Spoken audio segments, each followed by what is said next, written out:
गुरुर्ब्रह्मा गुरुर्विष्णुः गुरुर्देवो महेश्वरः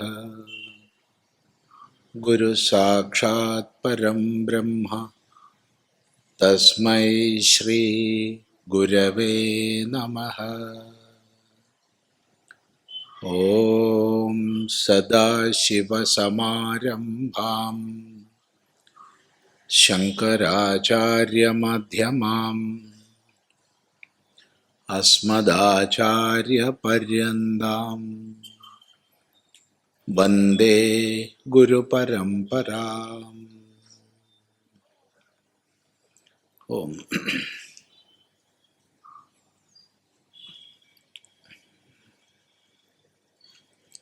നമ്മൾ ഇന്നലെ ശ്രീമദ് ഭഗവത്ഗീതയിൽ 5-ാം അധ്യായത്തിൽ 23-ാമത്തെ ശ്ലോകമാണ് ശ്രദ്ധിച്ചത്. അവിടെ യാതൊരാൾ ഇവിടെ ഈ ലോകത്തിൽ വിഷയങ്ങളുടെ മധ്യത്തിൽ ഈ മനുഷ്യ ജീവിതത്തിൽ ശരീരം വിട്ടുപോകുന്നതിന് മുമ്പ് തന്നെ, എന്ന് വെച്ചാൽ മരണത്തിന് മുമ്പ് തന്നെ, ഒന്നുകൂടി സ്പഷ്ടമായി ചിന്തിച്ചാൽ ആരോഗ്യമുള്ള സമയത്ത് തന്നെ, എല്ലാ ഇന്ദ്രിയങ്ങളുടെയും പ്രബലത ഉള്ള സമയത്ത് തന്നെ കാമക്രോധോദ്ഭവമായ വേഗത്തെ, അപ്രാപ്തമായ വസ്തുവെ സുഖത്തിനായി പ്രാപിക്കാനുള്ള ആഗ്രഹമാണ് കാമം. ഇപ്പം കാമം എന്ന് നമ്മൾ പറയുമ്പോൾ സുഖത്തിനായിട്ട് അപ്രാപ്തമായ വസ്തുവെ പ്രാപിക്കാനുള്ള ആഗ്രഹമാണ്. പ്രാപ്തമായ വസ്തുവെ സുഖത്തിനായി വെച്ചുകൊണ്ടിരിക്കുന്നത് രാഗമാണ്. കാമവും രാഗമുള്ള വ്യത്യാസം അതാണ്. അപ്രാപ്തമായ വസ്തുവെ സുഖഹേതുവിന് പ്രാപിക്കാനുള്ള ഇച്ഛാവിശേഷം കാമം. കാമം എങ്ങനെയെങ്കിലും തടുക്കപ്പെട്ടാൽ, ആരാലെങ്കിലും തടുക്കപ്പെട്ടാൽ അത് ക്രോധമായി മാറും.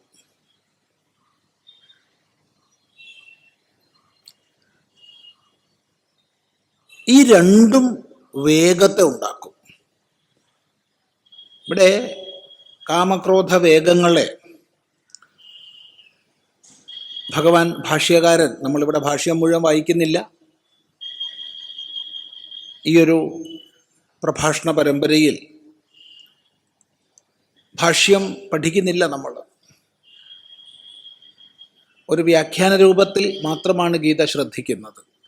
എങ്കിൽ തന്നെയും ഈ ഭാഗത്ത് ഭഗവാൻ ഭാഷ്യകാരൻ നൽകുന്ന വിശദീകരണം ഒന്ന് ശ്രദ്ധിച്ചു നോക്കൂ. കാമഃ ഇന്ദ്രിയ ഗോചര പ്രാപ്തേ ഇഷ്ടേ വിഷയേ ശ്രൂയമാണേ സ്മര്യമാണേ വാ അനുഭൂതേ സുഖഹേതൗ യാ ഗർധിഃ തൃഷ്ണ സഹ കാമഃ.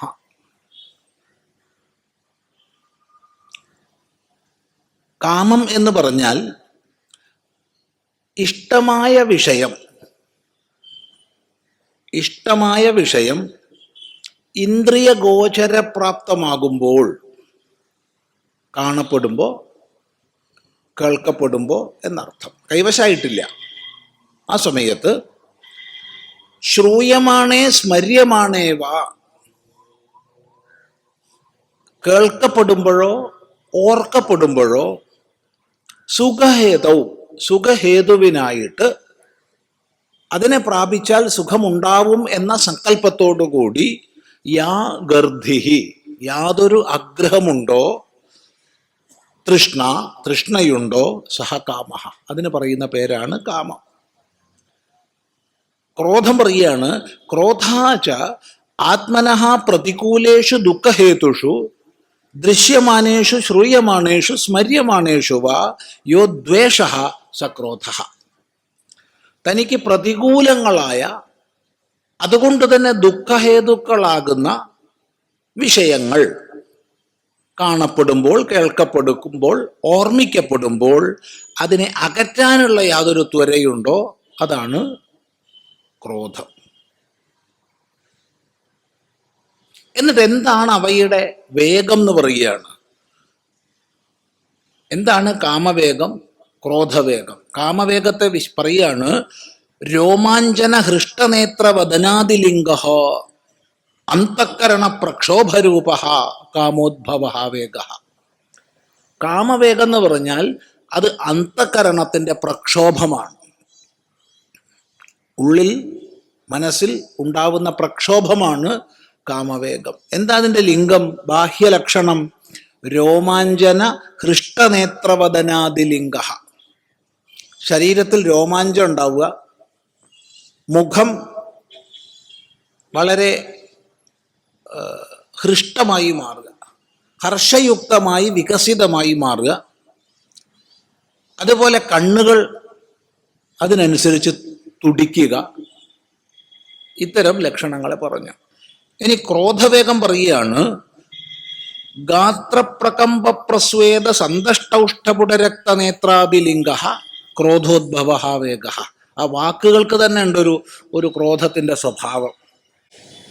നോക്കൂ, ഗാത്രപ്രകമ്പം ശരീരം വിറയ്ക്കുക, പ്രസ്വേദ വിയർക്കുക, പ്രസ്വേദ വിയർക്കുക, സന്തഷ്ടൗഷ്ടപുട ചുണ്ടുകൾ കടിക്കുക, രക്തനേത്രാദിലിംഗ കണ്ണ് ചുമക്കുക. ഇതൊക്കെയാണ് ക്രോധവേഗം. വേഗമായി രൂപപ്പെട്ട് കഴിഞ്ഞാൽ നമുക്ക് നിയന്ത്രിക്കുക എളുപ്പമല്ല. വേഗം ആവുന്നതിന് മുമ്പ് എന്നിൽ കാമവേഗം ഉണ്ടാവുന്നുണ്ട്, അല്ലെങ്കിൽ ക്രോധവേഗം ഉണ്ടാവുന്നുണ്ട് എന്ന തിരിച്ചറിവുള്ള വ്യക്തിക്ക് അത് വേഗമായി ശക്തമാകുന്നതിന് മുമ്പ് നിയമിക്കാൻ സാധിക്കും. ഇങ്ങനെ ആര് കാമക്രോധോദ്ഭവമായ വേഗത്തെ ഇവിടെ ഈ ലോകത്ത് ജീവിച്ചിരിക്കുമ്പോൾ പോരാ, ഇന്ദ്രിയങ്ങൾ പ്രബലമായിരിക്കുമ്പോൾ സഹിക്കുന്നുണ്ടോ, ആ മനുഷ്യൻ യുക്തനാണ്, സുഖിയാണ് എന്നാണ് പറയുന്നത്. തുടർന്ന് അടുത്ത ശ്ലോകം. അപ്പം നേരത്തെ ബ്രഹ്മഭൂതനായിത്തീരുന്നു, ബ്രഹ്മനിഷ്ഠനായിത്തീരുന്നു, ബ്രഹ്മജ്ഞാനി എന്നൊക്കെ ഉള്ളത് പറഞ്ഞു നേരത്തെ. എങ്ങനെയുള്ള ആളാണ് പറയാണ് യോന്തസുഖോന്തരാരാമ തഥാന്തർജ്യോതിരേവയഃ സ യോഗി ബ്രഹ്മനിർവാണം ബ്രഹ്മഭൂതോധിഗച്ഛതി.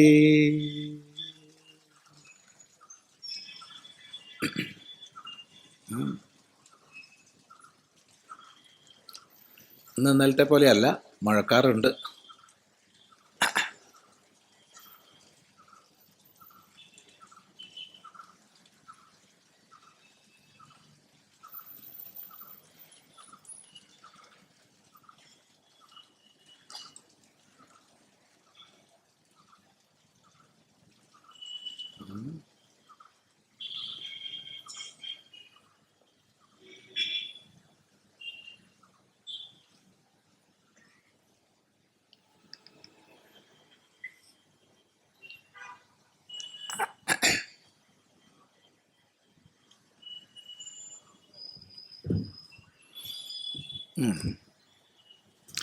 യോന്തസുഖോന്തരാരാമഃ. നമുക്ക് നമ്മളെ പണി ചെയ്യാം കുറച്ചു നേരം. നമ്മളെ പണി മുടക്കുന്ന മാതിരി അയാൾ പണിയെടുക്കുമ്പോൾ നോക്കാം. അപ്പം അത്രയ്ക്ക് കണ്ടായിട്ടില്ല, ഉണ്ടോ? ആ, യോന്തസുഖോന്തരാരാമഃ തഥാന്തർജ്യോതിരേവയഃ സ യോഗി ബ്രഹ്മനിർവാണം ബ്രഹ്മഭൂതോധിഗച്ഛതി. യഹ യാതൊരാൾ യോന്തസുഖോന്തരാരാമഃ തഥാന്തർജ്യോതിരേവ യഃ സ യോഗി ബ്രഹ്മനിർവാണം ബ്രഹ്മഭൂതോധിഗച്ഛതി. എല്ലാവർക്കും ഒന്നുകൂടി ചൊല്ലിയിട്ട് അർത്ഥ പഠനത്തിലേക്ക് കടക്കാം. യോന്തസുഖോന്തരാരാമഃ തഥാന്തർജ്യോതിരേവ യഃ സ യോഗി ബ്രഹ്മനിർവാണം ബ്രഹ്മഭൂതോധിഗച്ഛതി. യഹ യാതൊരാൾ അന്തസുഖഃ അന്തസുഖഃ വല്ലാത്തൊരു പ്രയോഗമാണ്. കാരണം ഏതൊരു മനുഷ്യനായാലും പണ്ഡിതനാകട്ടെ പാമരനാകട്ടെ ധനികനോ ദരിദ്രനോ ആവട്ടെ, ഏതൊരു മനുഷ്യനും സുഖം ദുഃഖം തുടങ്ങിയവ ഉണ്ടാവുന്നത് ഉള്ളിൽ തന്നെയാണ്, പുറമേ അല്ല. വേദന ഉള്ളിലാ, സുഖം ദുഃഖം തീർത്തും മനസ്സിലാണ്, അല്ലാണ്ട് പുറമേ അല്ല. ഇപ്പൊ സകല മനുഷ്യർക്കും സുഖം ദുഃഖം തുടങ്ങിയവ ഉള്ളിലാണെന്നിരിക്കെ ഉള്ളിൽ സുഖത്തോടൊത്തവൻ എന്ന് പറഞ്ഞാൽ എന്താ അർത്ഥം? അർത്ഥം ലളിതമാണ്. തൻ്റെ സുഖത്തിന് ബാഹ്യ വിഷയാപേക്ഷയില്ലാത്തവൻ. സാധാരണ ലൗകികര് സുഖത്തിനായിക്കൊണ്ട് വിഷയങ്ങളുടെ പിന്നാലെ നട്ടോട്ടമോടുകയാണ്. അതിനെ പ്രാപിച്ചാൽ സുഖം ഉണ്ടാവും, ഇതിനെ പ്രാപിച്ചാൽ സുഖം ഉണ്ടാവും എന്നുള്ള നിലയ്ക്ക് പലതിൻ്റെ പിന്നാലെ ഓടുകയാണ്.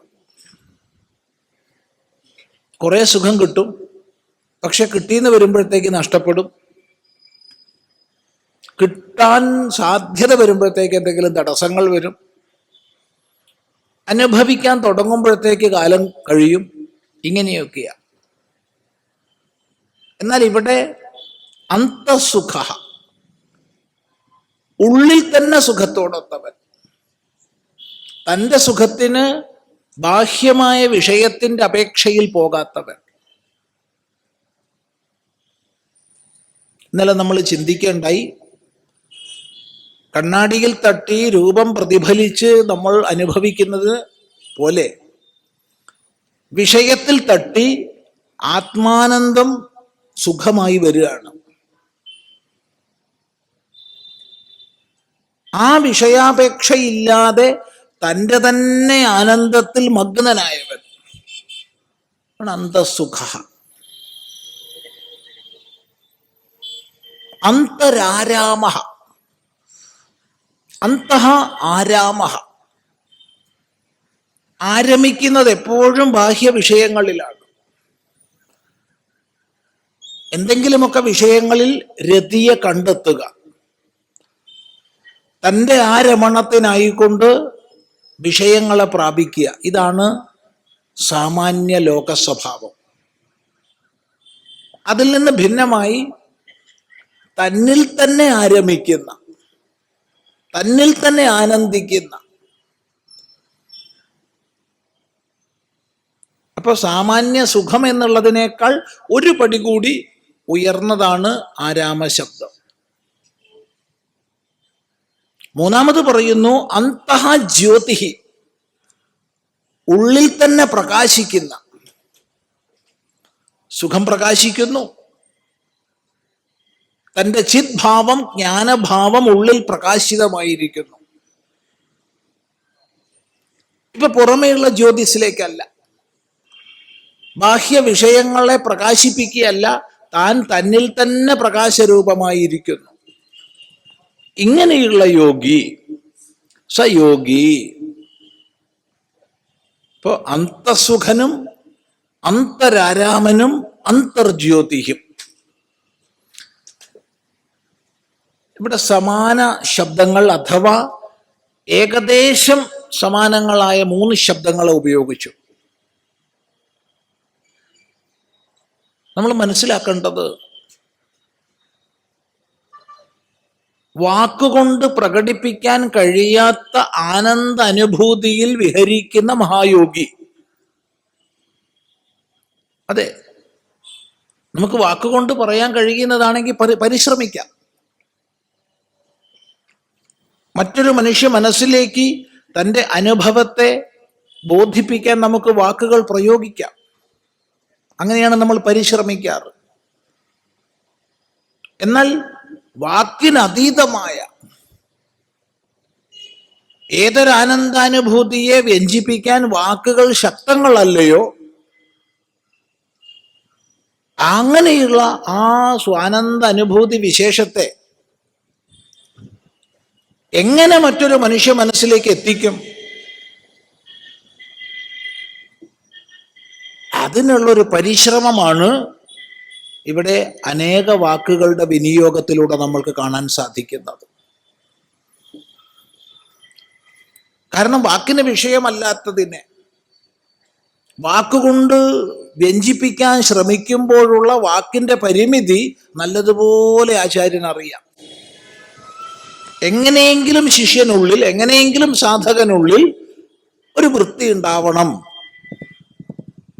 ഈ ഒരു സങ്കല്പത്തോടു കൂടിയാണ് അന്തഃ സുഖഃ, അന്തഃ ജ്യോതിഃ, അന്തഃ ആരാമഃ ഈ ശബ്ദങ്ങളൊക്കെ പ്രയോഗിച്ചിട്ടുള്ളത്. ഏതായാലും അങ്ങനെയുള്ള യോഗി ചേർന്നവൻ, തന്നോട് ചേർന്നവൻ, യുക്തനായവൻ.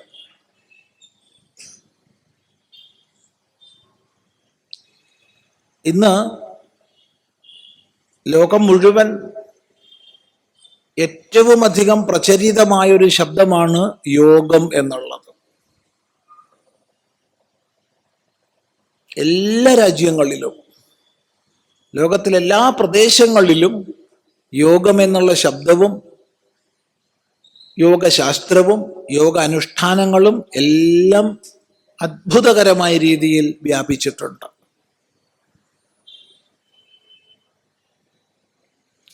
കഴിഞ്ഞ ഒരു നൂറ്റാണ്ടിലേറെ കാലമായി അനേക ആചാര്യന്മാരുടെ നിരന്തരമായ പരിശ്രമത്തിന്റെ ഫലമായിട്ട് അഭൂതപൂർവമായ വേഗത്തോടുകൂടി യോഗം ലോകത്തിൽ പ്രചരിച്ചിട്ടുണ്ട്. എങ്കിലും സമീപകാലത്ത് നമ്മുടെ ബഹുമാന്യ പ്രധാനമന്ത്രിയുടെ ആഹ്വാനമനുസരിച്ച് ഐക്യരാഷ്ട്രസഭ ഇതിനു മുമ്പ് ഒരു തീരുമാനത്തിലും കണ്ടിട്ടില്ലാത്ത വിധമുള്ള ഏകതയോടുകൂടി ലോകത്തിലെ ഏറ്റവും അധികം അംഗരാജ്യങ്ങൾ ഉൾക്കൊണ്ട് ഐകകണ്ഠ്യേന തീരുമാനിച്ചതിൻ്റെ അടിസ്ഥാനത്തിൽ അന്താരാഷ്ട്ര യോഗ ദിനം പ്രഖ്യാപിക്കുകയും നടപ്പിലാക്കുകയും ചെയ്തു. അതിനുശേഷമുള്ള അതിൻ്റെ വേഗം അത്ഭുതകരമാണ്. അത് നമുക്കൊക്കെ അഭിമാനകരമാണ്. ഒരു ഭാഗത്ത് ഇത് പറയുമ്പോൾ മറ്റൊരു ഭാഗത്ത് വളരെ ക്ലേശകരമായ വസ്തുത കണ്ടില്ലെന്ന് നടിക്കരുത്. ഈയൊരു വർദ്ധിതമായ വേഗത്തോടുകൂടി യോഗശബ്ദവും യോഗ അനുഷ്ഠാനങ്ങളും യോഗശാസ്ത്രവുമെല്ലാം പ്രചരിക്കുമ്പോൾ അതിൻ്റെ പേരിലുള്ള അത്യാചാരങ്ങൾ, അതിൻ്റെ പേരിൽ പ്രചരിപ്പിക്കപ്പെടുന്ന അബദ്ധധാരണകൾ അതും കുറച്ചൊന്നുമല്ല. അത് സ്വാഭാവികമാണ്.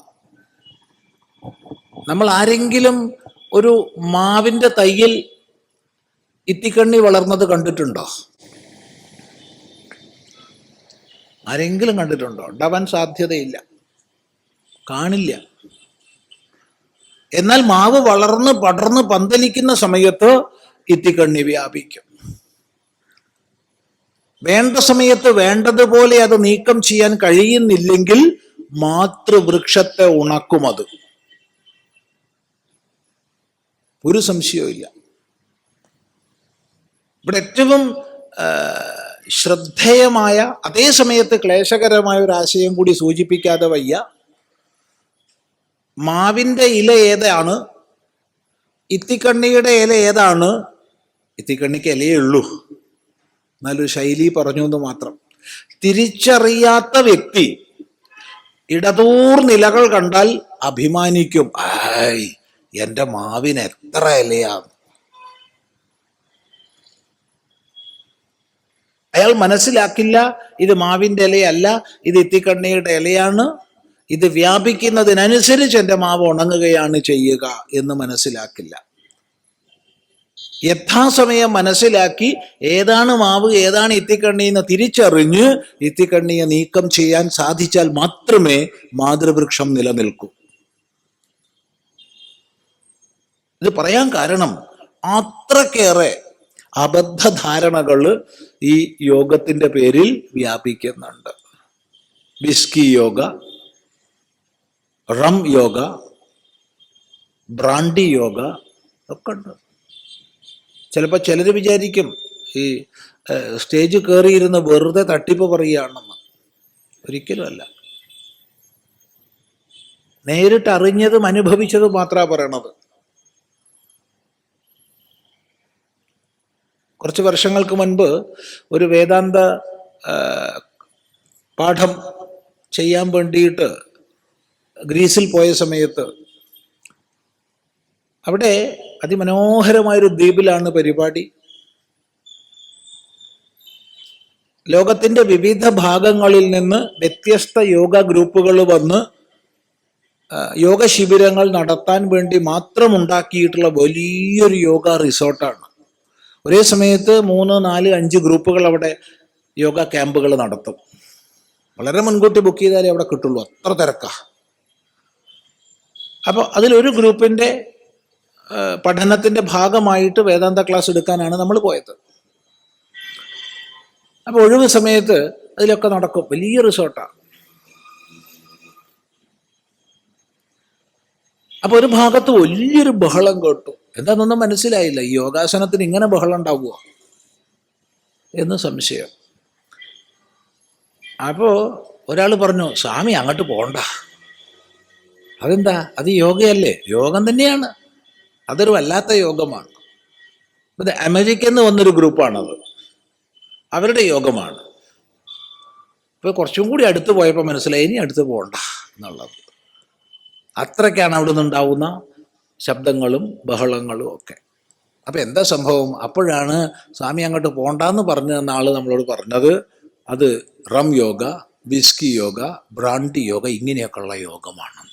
എന്താ അതൊന്നും അറിയില്ല, അന്നും അറിയില്ല, ഇന്നും അറിയില്ല, അറിയാനുള്ള താല്പര്യവും ഇല്ല. പക്ഷെ ഒന്നറിയാം, ഇങ്ങനെ ഒരു ശാസ്ത്രത്തെ, അനുഷ്ഠാനക്രമത്തെ തെറ്റിദ്ധരിക്കുകയും തെറ്റിദ്ധരിപ്പിക്കുകയും ചെയ്യുന്നത് ഇന്ന് വളരുന്നുണ്ട്. ഇതിനെ കുറ്റപ്പെടുത്തിയിട്ട് ഒരു പ്രയോജനവും ഇല്ല. സമാജത്തിൽ ഏത് വിഷയത്തിലായാലും നിലനിൽക്കുന്ന അത്യാചാരങ്ങളെയോ ദുരാചാരങ്ങളെയോ കുറ്റപ്പെടുത്തിയിട്ട് ഒരു പ്രയോജനവും ഇല്ല. അതുകൊണ്ട് ഒരു മാറ്റവും ഉണ്ടാവാൻ പോകുന്നില്ല. മറിച്ച് നമ്മളാൽ കഴിയുന്ന രീതിയിൽ ഇന്നതാണ് ശാസ്ത്രീയം എന്ന് മനസ്സിലാക്കുകയും മനസ്സിലാക്കിപ്പിക്കുകയും നമ്മളാൽ കഴിയുന്ന അത്ര ശാസ്ത്രീയമായ ആശയത്തെ പ്രചരിപ്പിക്കുകയും ചെയ്യുക എന്നുള്ളത് മാത്രമേ ഇതിന് പരിഹാരമുള്ളൂ. അതുകൊണ്ട് പറയാനുള്ളത്, സമ്പ്രദായ ശുദ്ധിയോടുകൂടി യോഗാസനങ്ങൾ, യോഗശാസ്ത്രം പഠിക്കുകയും പഠിപ്പിക്കുകയും ചെയ്യുന്ന ആചാര്യന്മാരിൽ നിന്ന് ശിക്ഷണം നേടുക.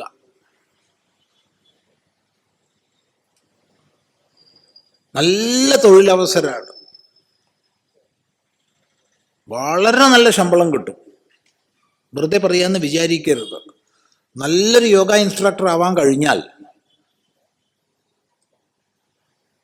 അപ്പോൾ യു കെയിലോ അല്ലെങ്കിൽ യു എസ് എയിലൊക്കെ പോകുകയാണെന്ന് വെച്ചാൽ ഇംഗ്ലീഷ് നല്ലപോലെ അറിയണം, പ്ലസ് യോഗശാസ്ത്രവും അനുഷ്ഠാനവും അറിയണം. യൂറോപ്യൻ രാജ്യങ്ങളിലാണെങ്കിൽ യൂറോപ്യൻ ഭാഷകൾ പഠിക്കുക. ഭാരതത്തിൽ നിന്നുള്ള യോഗ ടീച്ചേഴ്സിന് വളരെ വലിയ വിലയാണ് ലോകം മുഴുവൻ. ആവശ്യത്തിന് ആളെ കിട്ടുന്നില്ല. നല്ല ചുല്ലാനുണ്ടാക്കാം, ചെറുതാന്ന് വിചാരിക്കരുത്. പക്ഷെ സമ്പ്രദായ ശുദ്ധിയോടുകൂടി പഠിക്കണം, പഠിപ്പിക്കാൻ കഴിയണം. അതിനുള്ള മികവും കഴിവും സ്വായത്തമാക്കണം. കുറെ പേർക്കുള്ള തൊഴിലവസരമാണ്, ശ്രദ്ധിക്കുക.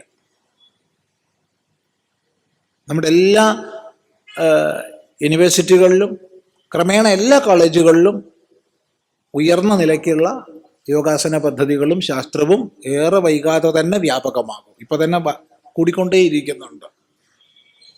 നല്ല തൊഴിൽ മേഖലയാണ്, ശ്രദ്ധിച്ചാൽ നല്ലത്. ഇല്ലെങ്കിൽ അതും കൈവിടും. ഒരുവിധം എല്ലാം കൈവിട്ടുകൊണ്ടിരിക്കുകയാണല്ലോ. ഇല്ലെങ്കിൽ അതും കൈവിടും. ഇത്രേ പറയാനുള്ളൂ.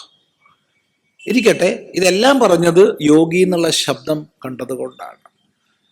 യോഗ ശബ്ദത്തിന് ചേർച്ച എന്നാണ് അർത്ഥം. യുജ് മേളനെ എന്ന ധാതുവിൽ നിന്ന്.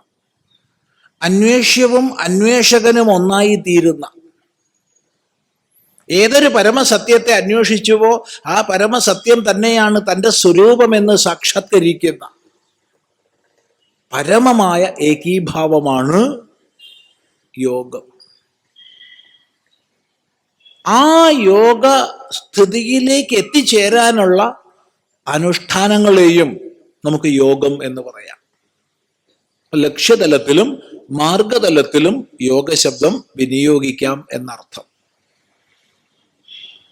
ഏതായാലും ഇവിടെ അന്തസുഖനും അന്തരാരാമനും അന്തർജ്യോതിയുമായ യോഗി യാതൊരാളാണോ സഹ, അയാൾ ആരയാള്? ബ്രഹ്മഭൂത, ബ്രഹ്മഭൂതൻ, ബ്രഹ്മമായി ഭവിച്ചവൻ. ഇവിടെ പ്രത്യേകം ശ്രദ്ധിക്കേണ്ടതാണ്, സയോഹവൈ തത് പരമം ബ്രഹ്മവേദ ബ്രഹ്മൈവ ഭവതി എന്ന് ഉപനിഷത്ത് പ്രഖ്യാപിക്കും. ആരാണോ ബ്രഹ്മത്തെ അറിയുന്നത് അവൻ ബ്രഹ്മമാണ്.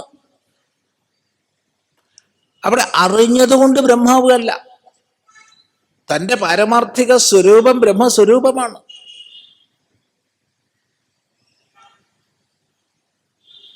ശ്രീനാരായണ ഗുരുദേവന്റെ സുപ്രസിദ്ധമായ ബ്രഹ്മവിദ്യ പഞ്ചകത്തിൽ സർവസാധനകളും തികഞ്ഞ ശിഷ്യൻ അഥവാ ജിജ്ഞാസു ഗുരുനാഥനോട് ചോദിക്കുകയാണ്, കോഹം, ഞാൻ ആരാണെന്ന്. ഞാൻ ആരാ?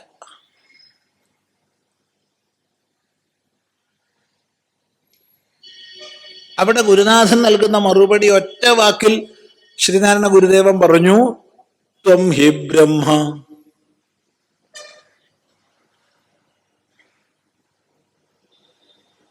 ത്വം ഹി ബ്രഹ്മ. ഒരു വളച്ചുകെട്ടലുമില്ല. ഹി നിശ്ചയമായും, ത്വം നീ ബ്രഹ്മമാകുന്നു. നിശ്ചയമായും നീ ബ്രഹ്മമാകുന്നു. ഇതാണ് ഗുരു ശിഷ്യനെ ഉപദേശിക്കുന്നതായി ശ്രീനാരായണ ഗുരുദേവൻ ബ്രഹ്മവിദ്യ പഞ്ചകത്തിന്റെ 2-ാം ശ്ലോകത്തിൽ ഒരു വളച്ചുകെട്ടുമില്ലാതെ പറയുന്നത്. ത്വം ഹി ബ്രഹ്മ, നീ ബ്രഹ്മമാകുന്നു.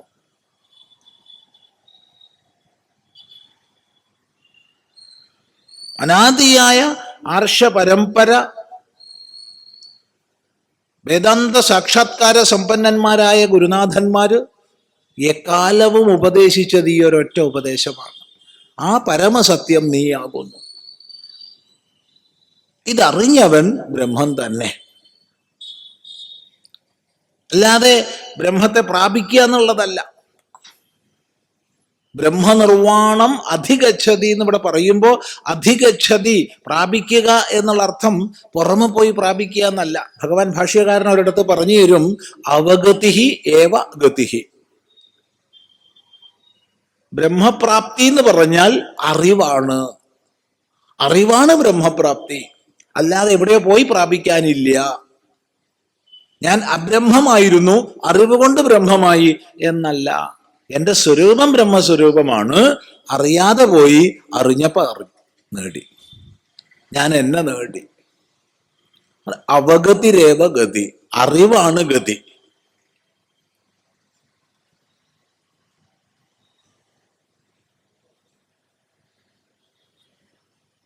ഇതാണ് പരമാത്മാവിനെ സാക്ഷാത്കരിച്ചു, ബ്രഹ്മജ്ഞാനം കിട്ടി എന്നൊക്കെ പലപ്പോഴും നമ്മൾ പറഞ്ഞെന്ന് വരും. ബ്രഹ്മജ്ഞാനം കിട്ടുക, ഇത് കിട്ടേണ്ട വസ്തുവല്ല, സ്വരൂപമാണ്. എന്നാൽ അജ്ഞാന ആവരണങ്ങളെ കൊണ്ട് മറയ്ക്കപ്പെട്ട അവസ്ഥയിൽ നിന്ന് ഈ ബോധം തന്നിൽ പ്രകാശിച്ചപ്പോ സ്വതസിദ്ധമായതിനെ കിട്ടി. അല്ലാതെ അധികച്ഛതി എന്നിവിടെ കണ്ടിട്ട് പോയി പ്രാപിക്കുന്നു എന്നാരും അർത്ഥം എടുക്കരുത്. ഇവിടെ അറിവ് തന്നെയാണ് പ്രാപ്തി. സ്വതസിദ്ധമായതിനെ അറിയുന്നതിനെ കിട്ടിയെന്ന് ഉപചാരപൂർവം പറയുകയാണ്. ഈ അധികച്ഛതി എന്ന് പറയുന്നതിന്, പ്രാപിക്കുന്നു എന്ന് പറയുന്നതിനൊക്കെ ഭഗവാൻ ഭാഷ്യകാരൻ ശങ്കരാചാര്യസ്വാമികള് പല സന്ദർഭങ്ങളിൽ ഒരു ഒരു ഒരു ഉദാഹരണം അല്ലെങ്കിൽ ഒരു ദൃഷ്ടാന്തം പറഞ്ഞു തരുന്നുണ്ട്. കണ്ഠചാമീകര പ്രാപ്തിവത്. കണ്ഠജാമീകര പ്രാപ്തി പോലെ. കണ്ഠജാമീകരം എന്ന് പറഞ്ഞാൽ നെക്ലേസ് കിട്ടുന്നത് പോലെ. എന്ത് നെക്ലേസ് കിട്ടുന്ന പോലെ എന്ന് പറഞ്ഞാൽ, ഈ കൂട്ടത്തിൽ പല ആൾക്കാരും നെക്ലേസ് ഇടുന്ന ആൾക്കാരുണ്ടാവും ഇല്ലേ? പലരും ഉണ്ടാവും ഇല്ലേ? നെക്ലേസ് ഇല്ലേ? പലർക്കും ഉണ്ടാവും. പക്ഷെ ഉള്ളവരാരും തന്നെ എന്നും ഇടാറില്ല.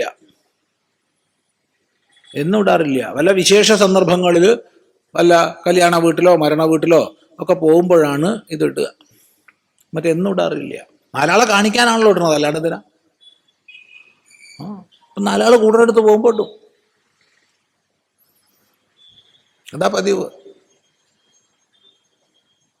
സന്ദർഭവശാൽ ഇന്ന് നോക്കിയിട്ട് കാണുന്നില്ല, എവിടെ നോക്കിയിട്ടും കാണുന്നില്ല.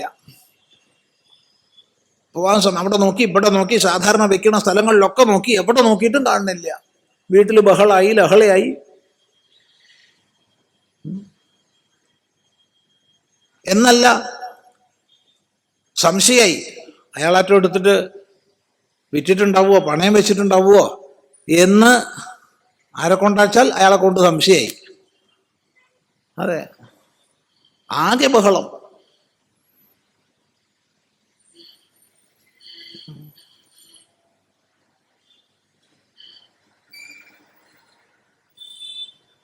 അപ്പോഴാണ് കുട്ടി അമ്മേനോട് ചോദിക്കണത്, അമ്മയുടെ കഴുത്ത് തന്നെ ഉണ്ടല്ലോ. അപ്പോഴാ ഇവിടെ നോക്കിയാ, ഇവിടെ ഉണ്ടല്ലോ. കിട്ടിയിട്ടോ, വന്നോളൂ, വേഗം പോവാ നമുക്ക്, അല്ലെങ്കിൽ ശവം എടുത്തു പോവും, അതിന് മുമ്പ് അവിടെ എത്തണം എന്ന് പറഞ്ഞു. വേഗം പോവാ. അതെ,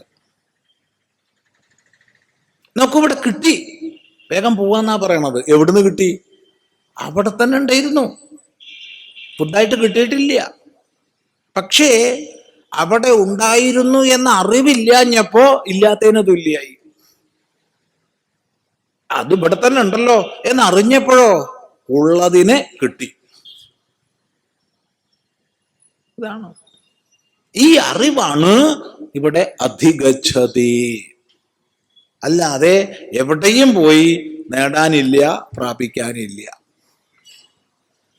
അപ്പൊ നോക്കൂ, യാതൊരുവനാണോ അന്തസുഖനായത്, അന്തരാരാമനായിരിക്കുന്നത്, അതുപോലെ അന്തർജ്യോതിയായിരിക്കുന്നത്, ആ യോഗി ബ്രഹ്മനിർവാണത്തെ പ്രാപിക്കുന്നു.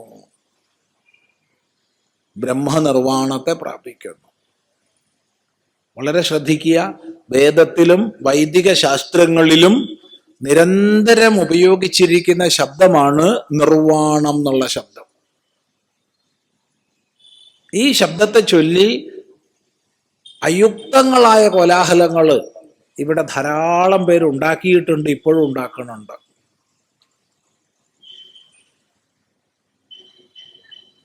അതൊരു ബൗദ്ധ സംജ്ഞയാണെന്നാണ് പലരും പറയുന്നത്.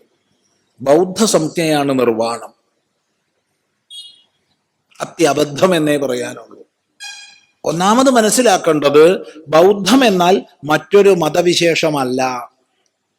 സനാതനധർമ്മത്തിന്റെ ഒരു നവീകരണ പ്രസ്ഥാനം മാത്രമാണ് ബൗദ്ധം. അല്ലാതെ മറ്റൊരു മതമായിട്ടല്ല ബുദ്ധമതത്തെ കൂട്ടുന്നത്. സനാതനധർമ്മത്തിലെ ഒരു നവീകരണ പ്രസ്ഥാനമാണ്. ശ്രീബുദ്ധന്റെ ചര്യയും തപസ്സും ജ്ഞാനവും ജ്ഞാനാനന്തര പ്രവർത്തനവും ഒരു സംശയമില്ലാതെ പറയാം വേദാനുസൃതമാണ്. ഈ ഭാരതത്തിൽ അനേക സഹസ്രാബ്ദങ്ങളായി വേരോടിയ ചിന്താപദ്ധതി തന്നെയാണ് ശ്രീബുദ്ധനെ സ്വാധീനിച്ചതും ആ വിരക്തിയിൽ നിന്നാണ് ശ്രീബുദ്ധൻ തപോനിഷ്ഠനായി പോയതും അനന്തരം തത്വവിജ്ഞാനത്തിലേക്ക് ഉയർന്നതും.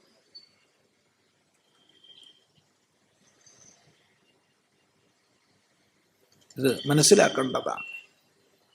അതുകൊണ്ട് ശ്രീബുദ്ധൻ ഉപയോഗിച്ച സംജ്ഞകൾ സനാതനധർമ്മത്തിൽ അനാദികാലമായി വിനിയോഗിച്ചിട്ടുള്ള സംജ്ഞകൾ തന്നെയാണ്. വൈദിക ശാസ്ത്രങ്ങളിൽ വളരെയധികം വിനിയോഗിച്ച ശബ്ദമാണ്. ഗീതയിൽ തന്നെ ബുദ്ധഭഗവാനും ഒരു 2.5 സഹസ്രാബ്ദങ്ങൾക്ക് മുമ്പ് രചിക്കപ്പെട്ട ഭഗവത്ഗീതയിലും പല സന്ദർഭങ്ങളിൽ നിർവാണ ശബ്ദമുണ്ട്. ഇവിടെ ഇതാ ബ്രഹ്മനിർവാണം എന്നുള്ള ശബ്ദം കണ്ടതുകൊണ്ട് പ്രത്യേകം ശ്രദ്ധിക്കാൻ വേണ്ടി പറഞ്ഞതാണ്. നോക്കൂ, മാത്രമല്ല ലഭന്തേ ബ്രഹ്മനിർവാണം ഋഷയ ക്ഷീണ കൽമഷാഃ ഛിന്നദ്വൈധായതാത്മാനഃ സർവഭൂതഹിതേ രതാഃ. ലഭന്തേ ബ്രഹ്മനിർവാണം ഋഷയഃ ക്ഷീണ കൽമഷാഃ ഛിന്നദ്വൈധായതാത്മാനഃ സർവഭൂതഹിതേ രതാഃ.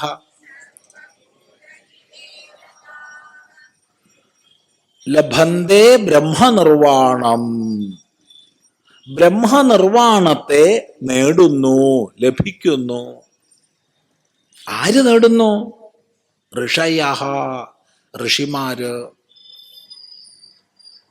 എങ്ങനെയുള്ള ഋഷിമാര്? അല്ലെങ്കിൽ ആരാണ് ഋഷിമാര്? ക്ഷീണകൽമഷാഹ, കൽമഷങ്ങൾ മുഴുവൻ ക്ഷയിച്ചവര്. ആരാ? ഛിന്നദ്വൈധാഹ,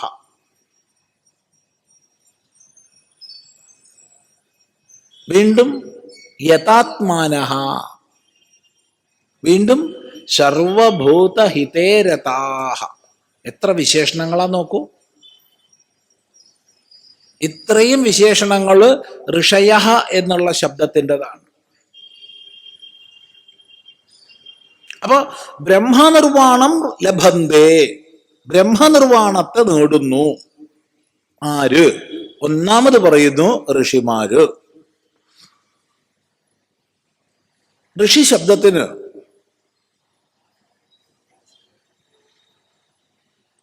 ധാതു പരിശോധിച്ചു കഴിഞ്ഞാൽ ഋഷി ഗതൗ എന്നുള്ള ധാതുവിൽ നിന്ന് ഋഷതി ഗച്ഛതി ഇതി ഋഷി പറയാം. ഗമിക്കുന്നവൻ, സഞ്ചരിക്കുന്നവൻ ആരോ അവൻ ഋഷി. എന്ന് വെച്ചാൽ ഒരു സമൂഹത്തിന് മുഴുവൻ, ഒരു സമാജത്തിന് മുഴുവൻ മാർഗദർശനം ചെയ്തുകൊണ്ട് മുന്നേ വഴികാട്ടി സഞ്ചരിക്കുന്നവരാണ് ഋഷിമാര്. എന്താണ് ധർമ്മം എന്ന് നിർണയിക്കുക ഒട്ടും എളുപ്പമല്ല. തർക്കത്തിലൂടെ ധർമ്മനിർണയം സാധ്യമല്ല. തർക്കോപ്രതിഷ്ഠ.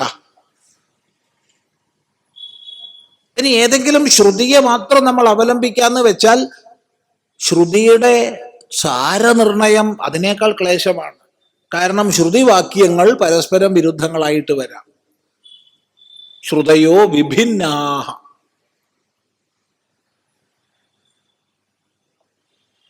അപ്പൊ ഏതെങ്കിലും ഒരു ഗുരുനാഥന്റെ ഉപദേശം കേൾക്കാന്ന് വെച്ചാലോ, നൈകോ ഋഷിർ യസ്യ വച പ്രമാണം, ഒരൊറ്റ ഋഷിയുടെ വാക്യം മാത്രം പ്രമാണമായിട്ടെടുക്കാനും വയ്യ. കാരണം ഓരോ ആചാര്യനും തന്നെ ദേശകാല ഭിന്നങ്ങളായ ഉപദേശങ്ങളെയാണ് കൊടുക്കുക. താൻ ഏത് പ്രദേശത്താണോ ജീവിക്കുന്നത്, ഏത് കാലഘട്ടത്തിലാണോ, ആ ദേശത്തിനും കാലത്തിനും ഉചിതമായ ഉപദേശമാണ് ഒരാചാര്യൻ കൊടുക്കുക. അത് മറ്റൊരു പ്രദേശത്ത് സ്വീകാര്യമായിക്കൊള്ളണമെന്നില്ല. ഒരു കാലഘട്ടത്തിലെ ഉപദേശം മറ്റൊരു കാലഘട്ടത്തിൽ സ്വീകാര്യമായിക്കൊള്ളണമെന്നില്ല. അപ്പൊ പിന്നെ എങ്ങനെയാ ധർമ്മം മനസ്സിലാക്കുക? ഒറ്റ വഴിയേ ഉള്ളൂ. മഹാജനോ ഏന ഗതസ്സപന്ഥ. മഹാജനങ്ങൾ ഏത് വഴിക്കാണോ സഞ്ചരിച്ച് കാണിച്ചു തന്നിട്ടുള്ളത് അതാണ് വഴിയെന്ന് മനസ്സിലാക്കിയിട്ട് പിന്തുടരുക എന്ന് പറയുമ്പോൾ, ഒരു സമൂഹത്തിന് മുഴുവൻ മാർഗദർശനം ചെയ്തുകൊണ്ട് മുന്നേ നടന്നവര്, മാതൃകാപുരുഷന്മാര്, അവരാണ് ഋഷിമാര്. എന്നാൽ ഋഷി ശബ്ദത്തിന്റെ താത്പര്യാർത്ഥത്തെ യാസ്ക മഹർഷി, സായണാചാര്യർ തുടങ്ങിയവരൊക്കെ ബോധിപ്പിക്കും. ഋഷയോ സത്യദ്രഷ്ടാരഃ, ഋഷയോ മന്ത്രദ്രഷ്ടാരഃ ഇത്യാദി. സത്യത്തെ ദർശിച്ചവരാണ് ഋഷിമാര്, മന്ത്രത്തെ ദർശിച്ചവരാണ് ഋഷിമാര് എന്ന്. അങ്ങനെ സത്യദ്രഷ്ടാക്കളെ നമുക്കിവിടെ ഋഷി ശബ്ദം കൊണ്ട് പറയാം. സത്യദ്രഷ്ടാക്കൾ എങ്ങനെയുള്ളവരാ? ക്ഷീണകൽമഷാഹ. കൽമഷങ്ങൾ മുഴുവൻ, മാലിന്യങ്ങൾ മുഴുവൻ, പാപവാസനകൾ മുഴുവൻ ക്ഷയിച്ചവര്.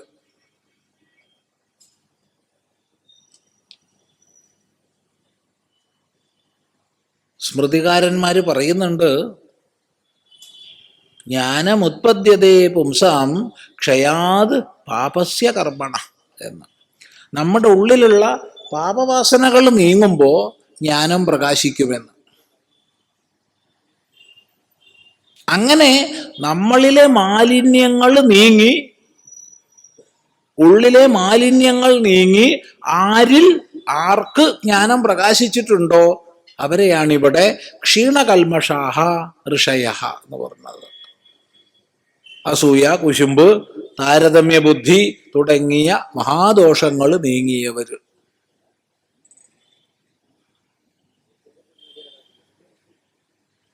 ക്ഷീണകൽമഷഃ. അവിദ്യാകാര്യങ്ങളായ ദോഷങ്ങളൊക്കെ നീങ്ങിയവർ. ആര്? വീണ്ടും പറയുന്നു, ഛിന്നദ്വൈത. നീയൊന്ന് വേറെ, ഞാനൊന്ന് വേറെ, അതൊന്ന് വേറെ, ഇതൊന്ന് വേറെ.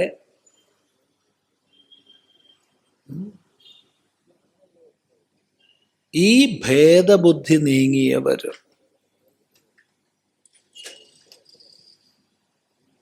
സർവചരാചരങ്ങളിലും കുടികൊള്ളുന്ന സത്യം ഏകമാണ്, അദ്വയമാണ്. ഈ ഒരു ബോധത്തിൽ ഭേദഭാവന നീങ്ങിയവര്. ജീവൻ വേറെ, ഈശ്വരൻ വേറെ, നീ വേറെ, ഞാൻ വേറെ, ഇങ്ങനെ എല്ലാത്തിലും ഭേദം കൽപ്പിക്കുന്നവരാണ് ദ്വൈത. ഛിന്നദ്വൈത എന്ന് പറഞ്ഞാൽ ആ പ്രകാരത്തിലുള്ള ഭേദങ്ങൾ മുഴുവൻ ഛേദിക്കപ്പെട്ടവര്. ആരിൽ നിന്ന് നീങ്ങിയിരിക്കുന്നു അവര്? അഭേദ ബുദ്ധിയോടൊത്തവര്. വീണ്ടും പറയാണ്, യഥാത്മാനഃ, തീർത്തും സ്വാധീനമായ അന്തഃകരണത്തോടു കൂടിയവര്. ആരുടെ മനസ്സും ബുദ്ധിയും തീർത്തും സ്വാധീനമാണോ അങ്ങനെയുള്ളവര്. ശരിയായ യജമാനന്മാര്. നമ്മൾ പലരെയും യജമാനൻ എന്ന് വിളിക്കാറുണ്ട്. യജമാനൻ എന്നാണ് സ്വാമി എന്നുള്ളതിനർത്ഥം. സ്വാമി യജമാനനാണ്. എന്തിൻ്റെ യജമാനൻ? സ്വന്തം മനസ്സിൻ്റെ, സ്വന്തം ബുദ്ധിയുടെ, സ്വന്തം ഇന്ദ്രിയങ്ങളുടെ. തൻ്റെ എല്ലാ ഉപാധികളും ആർക്ക് സ്വാധീനമാണോ അയാൾ.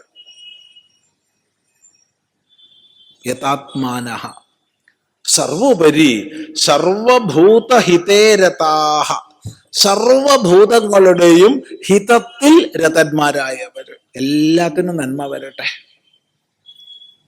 എല്ലാത്തിനും നന്മ വരട്ടെ. സർവേ ഭവന്തു സുഖിനഃ, സർവേ ഭവന്തു സുഖിനഃ, ലോകാ സമസ്താ സുഖിനോ ഭവന്തു എന്നിത്യാദി സങ്കല്പങ്ങളിൽ ഉറച്ചു കഴിയുന്നവര്. എല്ലാ ജീവരാശിക്കും ഹിതം മാത്രം വിചാരിക്കുന്നവര്. എല്ലാത്തിനും ഹിതം വരട്ടെ. അവിടെ യാതൊരു പരിമിതിയുമില്ല, അപരിമിതമായി.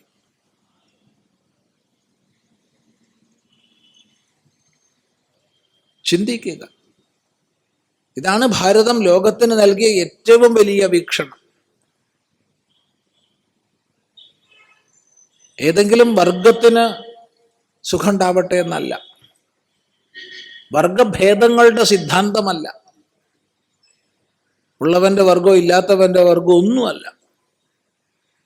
മറിച്ച് സമസ്ത ലോകികൾക്കും സമസ്ത ലോകങ്ങൾക്കും സുഖം ഉണ്ടാവട്ടെ, എല്ലാവരുടെയും ഹിതം സംഭവിക്കട്ടെ. ഈയൊരു സങ്കല്പത്തോടുകൂടി ജീവിക്കുന്നവർ സർവഭൂതഹിതേരതാഹ. അങ്ങനെയുള്ള ഋഷിമാര് ബ്രഹ്മനിർവാണത്തെ പ്രാപിക്കുന്നു. വീണ്ടും വിശേഷിപ്പിക്കുകയാണ് എങ്ങനെയുള്ളവര്. അതാണ് അടുത്ത ശ്ലോകം. അത് നമുക്ക് നാളെ കൃത്യസമയത്തിന് തുടരാം.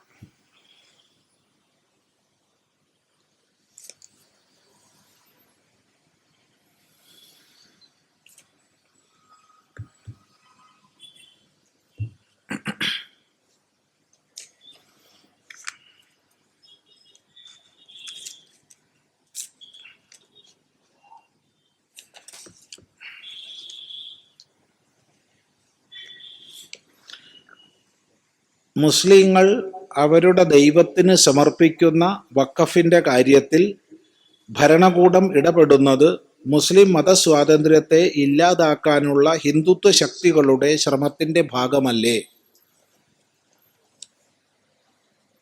വഖഫ് ആക്ട് ഇന്നോ ഇന്നലെയോ പാസാക്കപ്പെട്ടതല്ല. വഖഫ് എന്നൊരാശയം രൂപപ്പെട്ടത് ഈ നൂറ്റാണ്ടിലുമല്ല.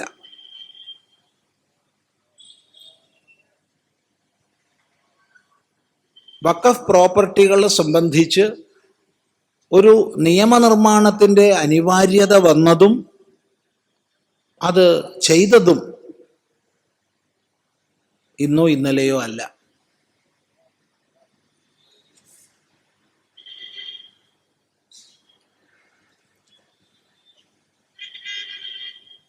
ഏറ്റവും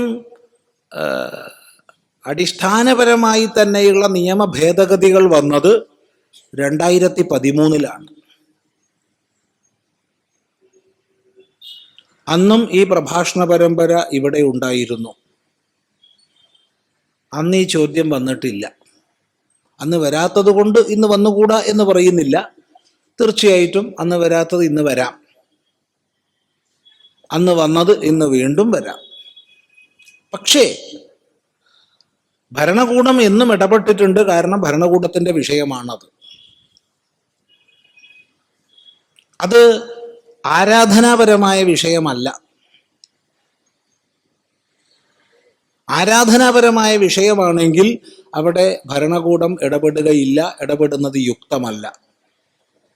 മറിച്ച് സ്വത്ത് നിർവഹണത്തെ സംബന്ധിക്കുന്നത് ഓരോ രാജ്യത്തിലും അതത് രാജ്യത്തിലെ ഭരണവ്യവസ്ഥയ്ക്ക് അനുസൃതമായിരിക്കണം. ഭാരതത്തെ സംബന്ധിച്ച് ഇവിടുത്തെ ഏതൊരു നിയമവും രൂപീകരിക്കപ്പെടുന്നതായാലും പരിവർത്തനപ്പെടുത്തുന്നതായാലും ഭരണഘടനയ്ക്ക് അനുസൃതമായിരിക്കണം. ഏതെങ്കിലും കാലഘട്ടത്തിൽ ഭരണഘടനയുടെ അടിസ്ഥാന മൂല്യങ്ങൾക്ക് വിരുദ്ധമായി നിയമനിർമ്മാണം നടന്നു എന്ന് വരികിൽ അത് തിരിച്ചറിയുമ്പോൾ തിരുത്തേണ്ടതാണ്. ഇപ്പോൾ വഖഫ് നിയമത്തിൽ ഭേദഗതി കൊണ്ടുവരാൻ ഉദ്ദേശിച്ചിട്ടുള്ളത് ആ ഒരു ക്രമത്തിൽ മാത്രമാണ്. കാരണം ഇവിടെ ഏതൊരു സ്വത്ത് സംബന്ധമായ തർക്കമുണ്ടെങ്കിലും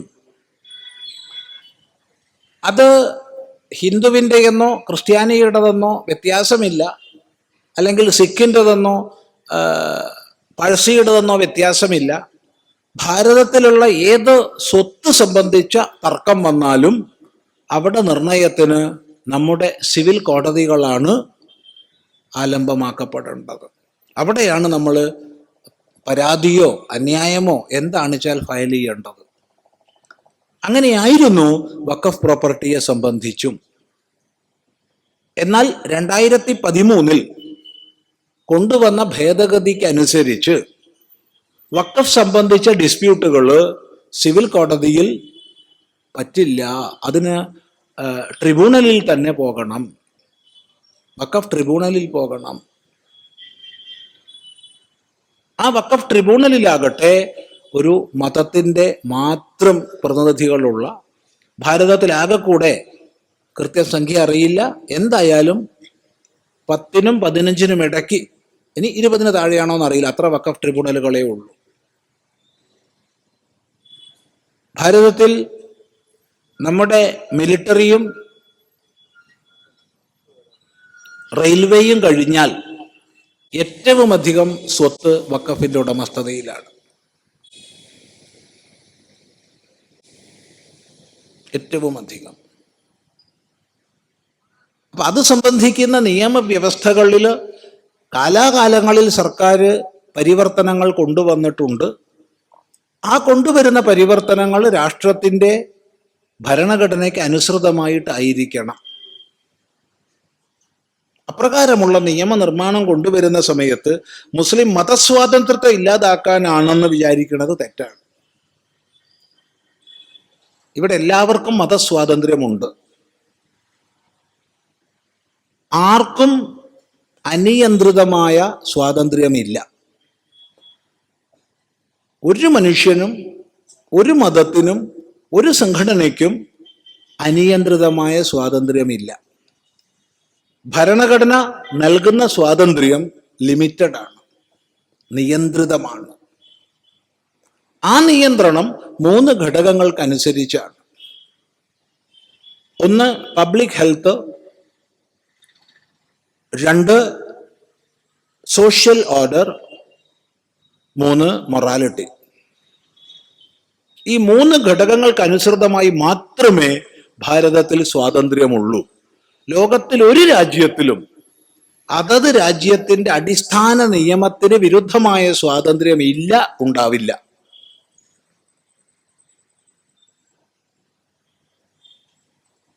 അപ്പോൾ ഇവിടെ പബ്ലിക് ഓർഡർ എന്നുള്ളതിന് ഭിന്നമായ, വിരുദ്ധമായ ഏത് വകുപ്പ് കണ്ടാലും യഥാകാലം പരിവർത്തനപ്പെടുത്തേണ്ടത് സർക്കാരിൻ്റെ കർത്തവ്യമാണ്.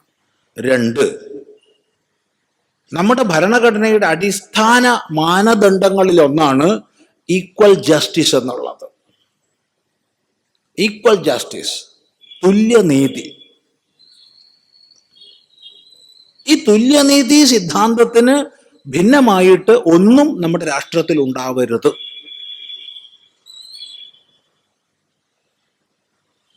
അപ്പൊ അത് യഥാകാലം ഭേദഗതികൾക്ക് വിധേയമായിട്ട് പോയിക്കൊണ്ടിരിക്കും. അതാണ് മനസ്സിലാക്കേണ്ടത്. പുതിയ ഭേദഗതി വിഭാവന ചെയ്തിട്ടുള്ളത് അത് നമ്മുടെ മന്ത്രിസഭ അംഗീകരിച്ച് സർക്കാരിൻ്റെ ബില്ലായിട്ട് പാർലമെന്റിൽ വരേണ്ടതാണ്. പക്ഷേ ജോയിന്റ് കമ്മിറ്റിക്ക് വിട്ടു. ഏതായാലും അവതരണം ഇപ്പം നടന്നിട്ടില്ല. പൊതുജനങ്ങളുടെ അഭിപ്രായം ചോദിച്ചുകൊണ്ട് ഗവൺമെൻറ് സംവിധാനങ്ങൾ വിജ്ഞാപനമിറക്കി. ആ ഒരു സ്ഥിതിയിലാണ് ഇപ്പോഴും ഉള്ളത്. അവതരണം കഴിഞ്ഞിട്ടില്ല, നമുക്കെല്ലാം അറിയുന്നതാണ്. പക്ഷെ ആ അവതരണത്തിൽ വരുന്ന പ്രധാനപ്പെട്ട ഭേദഗതികൾ, ഒന്നാമതായിട്ടുള്ളത് മറ്റേതൊരു വസ്തു തർക്കത്തെയും പോലെ ഇതും സിവിൽ കോടതികളുടെ അധികാരത്തിൽപ്പെട്ടതാകുന്നു. മറ്റൊന്ന്, വഖഫ് ബോർഡിൽ 2 വനിതാ പ്രാതിനിധ്യം ഉണ്ടായിരിക്കണം. ഇപ്പൊ വനിതകളില്ല, വനിതാ പ്രാതിനിധ്യം ഉണ്ടാവണം. മറ്റൊരു ഭേദഗതി വകുപ്പുള്ളത്, ഒരു വ്യക്തി വഖഫിലേക്ക് തൻ്റെ പ്രോപ്പർട്ടി സമർപ്പിക്കുകയാണെങ്കിൽ അയാൾക്ക് പത്നി ഉണ്ടെങ്കിൽ, അഥവാ മൊഴി ചൊല്ലപ്പെട്ട പത്നി ഉണ്ടായിരുന്നെങ്കിൽ അവർക്ക് ആ സ്വത്തിൽ അധികാരം വരും. ഇപ്പോൾ പത്നി ഉണ്ടെങ്കിലോ അഥവാ മൊഴി ചൊല്ലപ്പെട്ട പത്നി ഉണ്ടായിരുന്നെങ്കിലോ അവർക്ക് ആ സ്വത്തിൽ അധികാരം വരും. അവർക്കുള്ള അധികാരം കഴിഞ്ഞിട്ടേ വഖഫിലേക്ക് പോകുള്ളൂ. ഇത് മറ്റെല്ലാ മതങ്ങളിലും ഇങ്ങനെ തന്നെയാണ് ഇപ്പൊ നിയമം. ആ നിയമം ഇസ്ലാമിലും കൊണ്ടുവരിക എന്ന് പറഞ്ഞാൽ ഒരു സമൂഹത്തിൽ 2 തരം പൗരന്മാരില്ലാത്ത അവസ്ഥയിലേക്ക് എത്തിക്കുക എന്നുള്ള മംഗളകരമായ ഒരവസ്ഥയാണ്. കാരണം ഒരു രാജ്യമാണെങ്കിൽ അവിടെ ഒരു നിയമം വേണം. ലോകത്തിൽ ഏത് രാജ്യത്താണ് അങ്ങനെ അല്ലാത്തത്? രാഷ്ട്രം നിലനിൽക്കണമെങ്കിൽ ഒരു രാഷ്ട്രം ഒരു നിയമം എന്നുള്ളതായിരിക്കണം. ചിന്തിക്കുക. അതുകൊണ്ട് ഇവിടെ ഈ ചോദ്യത്തിൽ വഖഫ് നിയമം ഭേദഗതി ചെയ്യേണ്ട ആവശ്യമുണ്ട്. ആവശ്യം കണ്ടതുകൊണ്ടാണല്ലോ ഗവൺമെന്റ് ഭേദഗതി കൊണ്ടുവരേണ്ടത്. ഹിന്ദു സമൂഹം ഇത് ശ്രദ്ധിക്കേണ്ട കാര്യമുണ്ടോ? ഇത് ഹിന്ദു സമൂഹം ശ്രദ്ധിക്കേണ്ട കാര്യമല്ല. ഇത് മുസ്ലിം സമൂഹം ശ്രദ്ധിക്കേണ്ട കാര്യമല്ല. ഇത് ക്രിസ്ത്യൻ സമൂഹം ശ്രദ്ധിക്കേണ്ട കാര്യമല്ല. മറിച്ച് ഭാരതത്തിലെ ഓരോ പൗരനും എൻ്റെ രാഷ്ട്രമാണ് മുഖ്യം, എൻ്റെ രാഷ്ട്രം അഖണ്ഡമായിട്ട് നിലനിന്നാലേ, എൻ്റെ രാഷ്ട്രം ഏകതാപൂർണമായി നിലനിന്നാലേ ഇത് നിലനിൽക്കൂ. അല്ലെങ്കിൽ പല പല ഛിദ്രശക്തികളാൽ ഇത് നശിപ്പിക്കപ്പെടും എന്ന അവബോധമുള്ളവരൊക്കെ തുല്യനീതി എന്നുള്ളതിൽ നിന്ന് ഭിന്നമായ രാഷ്ട്രത്തിൻ്റെ അഖണ്ഡതയെ ചോദ്യം ചെയ്യുന്ന ഏതൊരു വ്യവസ്ഥയെയും ഇല്ലാതാക്കേണ്ടതാണ്. അതാണ് ആ വിഷയത്തിൽ നമുക്ക് പറയാനുള്ളത്.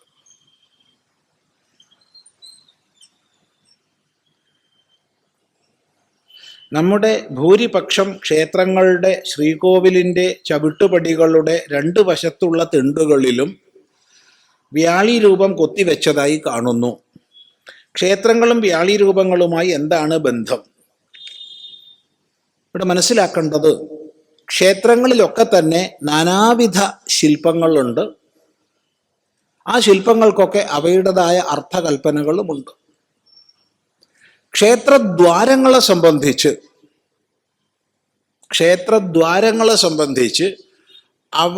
അവിടത്തെ പരിപാലനം ചെയ്യുന്ന അംഗരക്ഷകരായിട്ട് നിലകൊള്ളുന്ന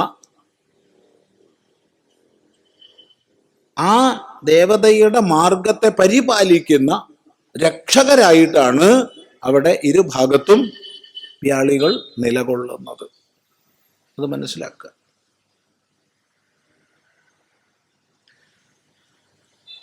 പരമശിവൻ എപ്പോഴും ധ്യാനത്തിൽ ഇരിക്കുന്ന ചിത്രങ്ങളാണ് കാണാറുള്ളത്. അല്ലല്ല, ധ്യാനത്തിലിരിക്കുന്ന ചിത്രം കാണുന്നുണ്ട്. ഞാൻ അതിനേക്കാൾ കൂടുതൽ കണ്ടത് നൃത്തം ചെയ്യണ ചിത്രങ്ങളാ. ധ്യാനത്തിലിരിക്കണം കണ്ടിട്ടുണ്ട് ധാരാളം. നൃത്തം ചെയ്യണതാണ് കൂടുതൽ കണ്ടിട്ടുള്ളത്. ഈ ഇരിക്കണവരുടെയൊക്കെ സ്ഥിതി എന്താണെന്നാവോ? നടരാജന്റെ ചിത്രമല്ലേ കൂടുതൽ കണ്ടിട്ടുള്ളത്? അതെ. പിന്നെ കണ്ടിട്ടുള്ളത് ഒരു കയ്യിൽ ശൂലമൊക്കെ പിടിച്ചിങ്ങനെ നിൽക്കണ ഒരു ഒരു ഒരു രൂപമാണ് പിന്നെ കൂടുതൽ കണ്ടിട്ടുള്ളത്. ധ്യാനിക്കണതും കണ്ടിട്ടുണ്ട്, പക്ഷെ എണ്ണത്തിൽ കുറച്ചേ കണ്ടിട്ടുള്ളൂ. ഒക്കെ ഇതെല്ലാം ശിവഭാവങ്ങളാണ്. തന്നുള്ളിലേക്ക് ആഴ്ന്നിറങ്ങി തന്നിൽ താനായിരിക്കുന്ന ശിവൻ, തന്നിലേക്ക് ആഴ്ന്നിറങ്ങി തന്നിൽ താനായിരിക്കുന്ന ശിവൻ. അതേ ശിവൻ തന്നെയാണ് സകല സംഗീതത്തിൻ്റെയും നൃത്തത്തിൻ്റെയും സകല നാട്യരൂപങ്ങളുടെയും സകല വാദ്യങ്ങളുടെയും പോരാ സകല ശാസ്ത്രങ്ങളുടെയും മൂലസ്രോതസ്സായ നടരാജമൂർത്തി. വ്യാകരണ മൂലമാണ് നടരാജമൂർത്തി, നൃത്തമൂലമാണ് നടരാജമൂർത്തി. അത് താണ്ഡവമാണെങ്കിലും ആ താണ്ഡവത്തിനനുസൃതമാണ് ലാസ്യവും. നൃത്തം രണ്ട് വിധാണല്ലോ, താണ്ഡവവും ലാസ്യവും. അത് താണ്ഡവമാണെങ്കിലും അതിനനുസൃതമാണ് ലാസ്യവും. ശിവന് അനുരൂപയാണ് ശിവ, അതുകൊണ്ടാണ് അങ്ങനെ പറഞ്ഞത്. ആ ശിവ നടനത്തിൽ നിന്നാണ് സകല സംഗീതത്തിൻ്റെയും പ്രഭവം.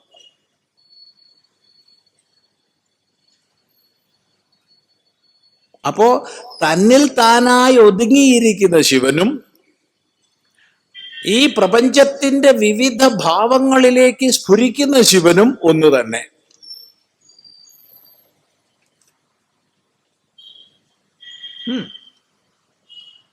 ആരെ ധ്യാനിക്കുന്നു എന്നാ ചോദ്യം. ആരെ ധ്യാനിക്കുന്നു എന്ന് ചോദ്യം ഇല്ല. ആരെങ്കിലും വിചാരിച്ചിരിക്കുകയാണെന്ന് വെച്ചാൽ ധ്യാനമല്ല, അത് വിചാരമാണ്. ധ്യാനം എന്ന് പറയുമ്പോൾ അവൻ ഇവൻ എന്ന ഭേദം ഒഴിഞ്ഞ് തന്നിൽ താനായിരിക്കുക. ഇനി ആ ധ്യാനാവസ്ഥയിലേക്ക് എത്തുന്നതിന് മുമ്പ് ധാരണ ചെയ്തിട്ടുണ്ടാവും. അതിപ്പോ ശിവൻ ആരെയാ ധാരണ ചെയ്തിട്ടുണ്ടാവുക? അത് ഓരോരുത്തരും ധാരണ ചെയ്ത് കണ്ടെത്താൻ ശ്രമിക്കുക, അതേ വഴിയുള്ളൂ. അപ്പൊ നമുക്ക് മനസ്സിലാവും ശിവനായും വിഷ്ണുവായും സകല ദേവതകളുമായും ഏതൊരു ശിവമാണോ, ശിവം ശാന്തം അദ്വൈതം, ആ ഒരേക സത്യത്തെ ധാരണ ചെയ്ത് തന്നിൽ പ്രതിഷ്ഠിതനാകുന്നു എന്ന് മനസ്സിലാവും. തുടർന്ന് ശിവന്റെ നടരാജ നൃത്തം, അതിൻ്റെ തത്വം എന്താണ് നേരത്തെ സൂചിപ്പിച്ചു. ശിവന്റെ നടരാജ നൃത്തത്തിൽ നിന്നാണ് സകല പ്രപഞ്ച ആവിർഭാവവും, സകല കലകളും സകല ശാസ്ത്രങ്ങളും.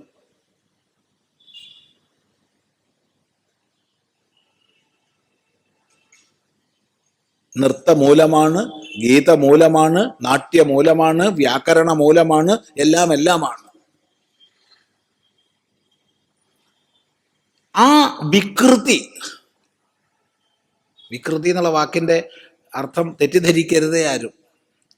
ആ വികാരയുക്തമായിരിക്കുന്ന ഭാവം ശമിച്ചപ്പോഴാണ് ദക്ഷിണാമൂർത്തിയായി തന്നിൽ താനായിരിക്കുന്നത്. ആ ദക്ഷിണാമൂർത്തിയോ സകല വിദ്യാസ്ഥാനങ്ങളുടെയും മൂലം. അതാണ് നമ്മൾ സദാശിവ സമാരംഭാം എന്ന് ഗുരുവന്ദനത്തിന്റെ പ്രഭവമായിട്ട് മാനിക്കുന്നത്. ശ്രദ്ധിക്കുക.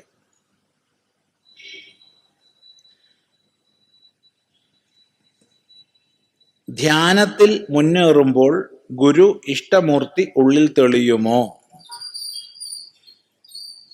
തീർച്ചയായിട്ടും. ഏതു തരം ധാരണയാണോ ചെയ്യുന്നത് അതിനനുസൃതമായിരിക്കും ഇതിൻ്റെ മറുപടി. ഏത് തത്വത്തെ ധാരണ ചെയ്യുന്നു? ഇപ്പോൾ ഇഷ്ടമൂർത്തിയെ ഉള്ളിൽ ധാരണ ചെയ്യുന്നു, തൻ്റെ ഇഷ്ടമൂർത്തിയായിരിക്കുന്ന ഭഗവാനെ ഭഗവതിയെ ഉള്ളിൽ ധാരണ ചെയ്യുന്ന ഒരു വ്യക്തി. ആ ധാരണ ഊട്ടിയുറപ്പിക്കാൻ അവിടുത്തെ നാമമന്ത്രങ്ങളെ സ്വീകരിക്കുന്ന ഒരു വ്യക്തി. ആ വ്യക്തിയെ സംബന്ധിച്ച് ധാരണ ഉറയ്ക്കുമ്പോൾ ധ്യാനം എന്നുള്ള അവസ്ഥയിലേക്ക് അന്തഃകരണം പ്രവേശിക്കുന്നതിന് മുന്നോടിയായിട്ട് തീർച്ചയായിട്ടും ആ ഇഷ്ടമൂർത്തി ഉള്ളിൽ പ്രകാശിക്കുക തന്നെ ചെയ്യും. ഇനി അപ്രകാരം ഗുരുവെയാണോ ധാരണ ചെയ്തത്, ഗുരു ഉള്ളിൽ പ്രകാശിക്കുക തന്നെ ചെയ്യും. പക്ഷേ എല്ലാ ധാരണകളിലും അങ്ങനെ ഉണ്ടാവും എന്ന് പറയാൻ വയ്യ. കാരണം ഇപ്രകാരം ദേവതാ ഭാവങ്ങളെയോ ഗുരുതത്വത്തെയോ ഒന്നും ഒരു ശ്രദ്ധയോ വിശ്വാസമോ ഇല്ലാത്ത ആൾക്കും ധാരണാധ്യാനങ്ങളാവാം.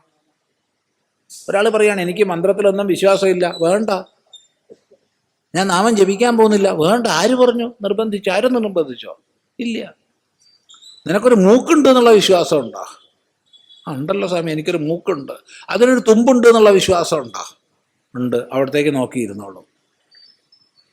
സംപ്രേക്ഷ്യ നാസികാഗ്രം സ്വം ദിശശ്ചാനവലോകയൻ. ഭഗവാൻ ഗീതയെ പറയണതാ, ഇവിടെ നമ്മൾ വെറുതെ പറയല്ല. അങ്ങും ഇങ്ങും നോക്കാണ്ട് നിന്റെ മൂക്കിന്റെ തുമ്പത്തിക്കാനെ നോക്കി അവിടെ ഇരുന്നോ.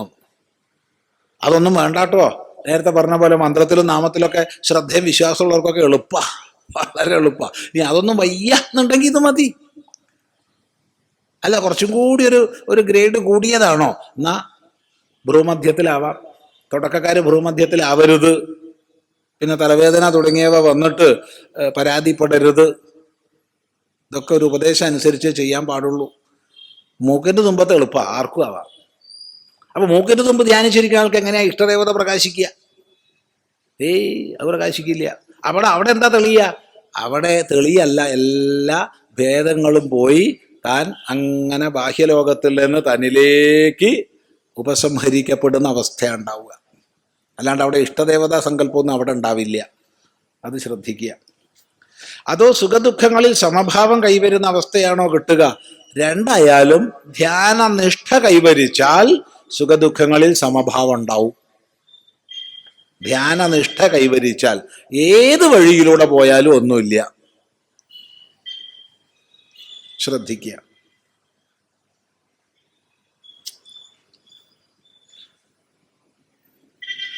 മാതാപിതാക്കൾക്ക് വേണ്ടി ബലികർമ്മം വരയ്ക്കൽ കടപ്പുറത്ത് പോയി പതിവായി ചെയ്തു വന്നിരുന്നു. സന്തോഷം, നന്നായി. എന്നാൽ ഇപ്പോൾ പ്രായാധിക്യവും മറ്റു സാഹചര്യങ്ങളാലും, പ്രായാധിക്യം, ശരീരക്ലേശം തുടങ്ങിയവ എന്തായാലും പരിഗണിക്കേണ്ടതാണ്. മറ്റു സാഹചര്യം എന്താണെന്നറിയില്ല, അതിനെക്കുറിച്ച് അഭിപ്രായം പറയുന്നുമില്ല. അത് അവനവന് മാത്രമേ അറിയുള്ളൂ. ഇപ്പൊ പ്രായാധിക്യം തദ്ഹേതുവായിട്ടുള്ള ശരീരക്ലേശം എന്നുള്ളത് എടുക്കാം. അങ്ങനെയാവുമ്പോൾ ക്ഷേത്രത്തിൽ തിലഹോമം ചെയ്യാറേ ഉള്ളൂ, അത് മതിയാകുമോ? നിങ്ങൾ എന്ത് വേണമെങ്കിൽ ചെയ്തോളൂ, എന്ത് വേണമെങ്കിൽ ചെയ്യാതിരുന്നോളൂ. പക്ഷേ മനസ്സിൽ ശ്രദ്ധാന്വിതമായ ഭക്തിപൂർവമായ ഒരു ചിന്ത അമ്മയെപ്പറ്റി അച്ഛനെപ്പറ്റി സൂക്ഷിക്കുക. ശ്രാദ്ധം എന്ന് പറഞ്ഞാൽ ശ്രദ്ധാന്വിതം കർമ്മ, ശ്രദ്ധായുക്തമായ കർമ്മമാണ്. അവിടെ ബാഹ്യമായി നമ്മൾ ചെയ്യുന്ന ക്രിയയ്ക്ക് അല്ല പ്രാധാന്യം.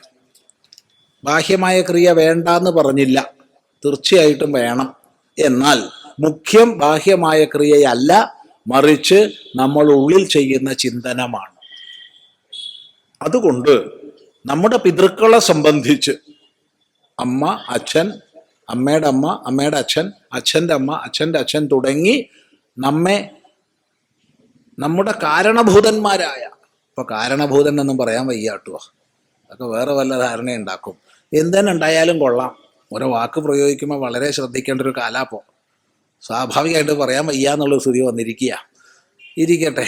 അപ്പൊ നമ്മുടെ കാരണഭൂതന്മാരായ പൂർവികരെ ശ്രദ്ധയോടുകൂടി ഓർമ്മിക്കുക. ഒരു കൃതജ്ഞതാ നിർഭരമായ മനസ്സുണ്ടാവുക. അവരുണ്ടായത് കൊണ്ട്, അവരുടെ അനുഗ്രഹം ഉണ്ടായത് കൊണ്ടാണ് ഇതാ ഞാനിപ്പോൾ ഉള്ളത് എന്നൊരു ഓർമ്മ ഉണ്ടാവുക. അത് മതി. അത് വളർത്താൻ എന്ത് ക്രിയ വേണമെങ്കിൽ ചെയ്തോളൂ. അത് ഉണ്ടാവണില്ല വെച്ചാ ഒരു ക്രിയ കൊണ്ടും പ്രയോജനവും ഇല്ല. ശരി. കുലദേവതയെ എങ്ങനെ തിരിച്ചറിയാം? കുലം എന്ന് പറഞ്ഞാൽ വാക്കിന്റെ അർത്ഥം കും ലാത്തി ഇതി കുലം എന്നാണ്. കു ശബ്ദത്തിന് ഭൂമി എന്നർത്ഥമുണ്ട്. അപ്പോ ഈ ഭൂമിയെ അഥവാ പ്രപഞ്ച വ്യവസ്ഥയെ രക്ഷിക്കുന്നതാണ് കുലം. ഈ കുലത്തിൽ നിന്നാണ് കൗളം തുടങ്ങിയ ശബ്ദങ്ങളൊക്കെ ഉണ്ടാവുന്നത്. ശ്രദ്ധിക്കുക.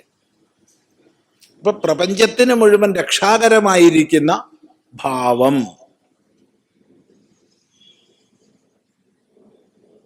അവിടെ ജഗജ്ജനനിയായിരിക്കുന്ന അമ്മയെ ഏത് ഭാവത്തിലാണോ ആ ഭാവത്തിൽ ആരാധിച്ചോളൂ. അത് സാത്വികമെന്നോ രാജസികമെന്നോ താമസികമെന്നൊന്നും വേർതിരിച്ച് കൽപ്പനകൾ ആവശ്യമില്ല. ഏത് ഭാവത്തിലുള്ള സങ്കല്പമാണോ ആ ഭാവത്തിനനുസരിച്ച് ജഗജ്ജനനിയായ അമ്മയെ ആരാധിച്ചോളൂ. അത് കൗളമാണ്. ഇനി മറ്റൊരർത്ഥത്തിൽ പറഞ്ഞാൽ,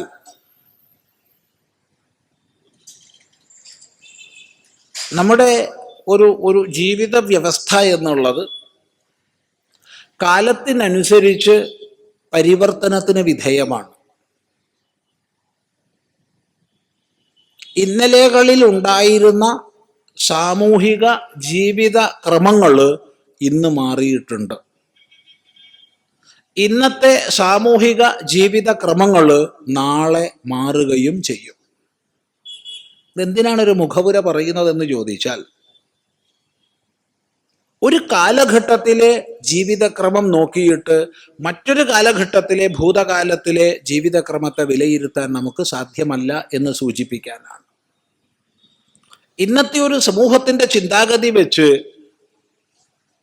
100,000 വർഷങ്ങൾക്ക് മുൻപുള്ള സമൂഹത്തിന്റെ ചിന്തയെ അളക്കുന്നത് ഉചിതവുമല്ല. ഒന്ന് തീർത്ത് പറയാം, കാലത്തിനനുസരിച്ച് സാമൂഹിക ജീവിതക്രമങ്ങൾക്ക് മാറ്റം വരും, വന്നിട്ടുണ്ട്, ഇനിയും വരും.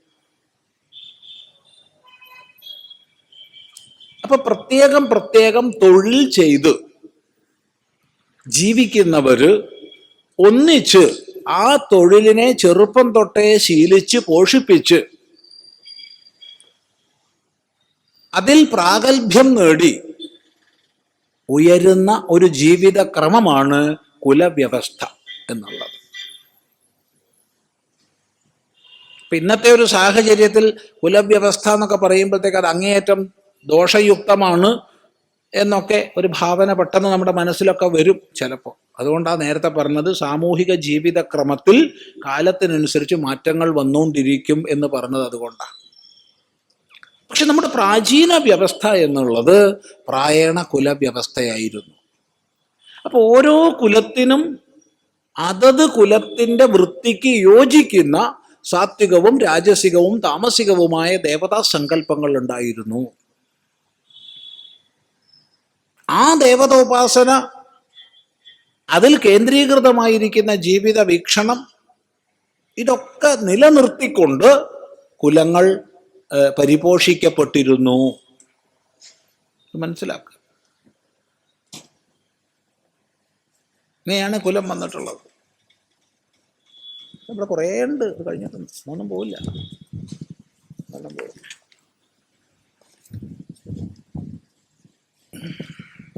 അപ്പോ ഇങ്ങനെയാണ് കുലം വന്നിട്ടുള്ളത്.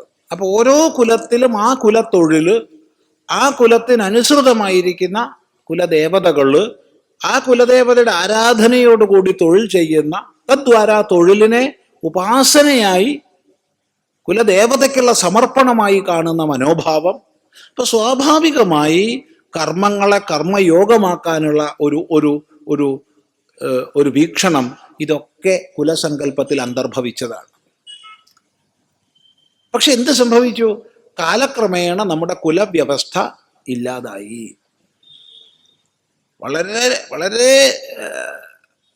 ലുപ്തമായി പോയി എന്ന് തന്നെ പറയാം കുലവ്യവസ്ഥ. അതുപോലെ തന്നെ ഗോത്രവ്യവസ്ഥ നഷ്ടമായി പോയി. ഇതിനൊക്കെ തന്നെ ഗുണങ്ങളുമുണ്ട് ദോഷങ്ങളുമുണ്ട്. ദോഷമില്ലാത്ത ഒരു വ്യവസ്ഥയുമില്ല, ഗുണമില്ലാത്ത ഒരു വ്യവസ്ഥയുമില്ല. ഗുണദോഷ സമ്മിശ്രമാണ് എല്ലാ സാമൂഹിക വ്യവസ്ഥകളും തന്നെ.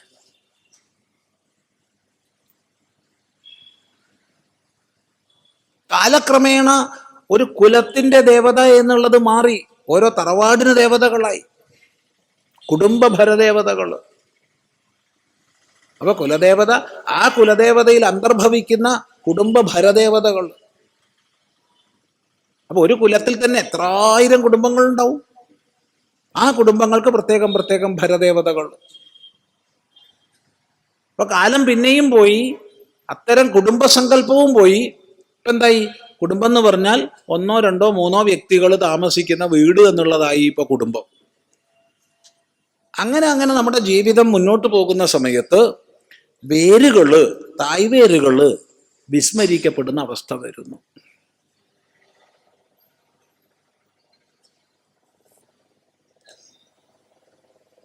പലപ്പോഴും തൻ്റെ അമ്മ, തൻ്റെ അച്ഛൻ എന്നുള്ളതിൽ പരിമിതമാകുന്ന ഒരവസ്ഥ ഇന്നത്തെ കുടുംബങ്ങളിൽ കാണുന്നുണ്ട്. അമ്മമ്മയ്ക്ക് പോലും സ്ഥാനമില്ലാത്ത,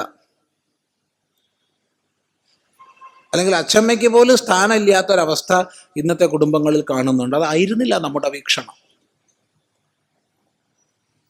ഇന്നിത് വളരെ കർശനമായി ഓർമ്മിക്കുകയും അഭിമാനപൂർവ്വം പറയുകയും ചെയ്യുന്നത് അറബി രാജ്യങ്ങളിൽ മാത്രമാണ്. നമ്മൾ മനസ്സിലാക്കിയെടുത്തോളം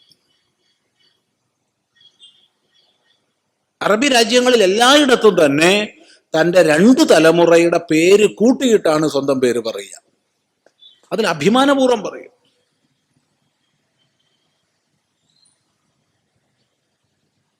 ഇന്നാളുടെ മകൻ, ഇന്നാളുടെ മകൾ എന്ന് 2 തലമുറയെ പറയും.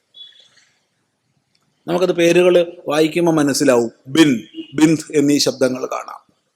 ബിന്ദ് എന്ന് പറയുമ്പോൾ ഇന്നാളുടെ മകൾ, ബിൻ എന്ന് പറയുമ്പോൾ ഇന്നാളുടെ മകൻ എന്നുള്ളത്.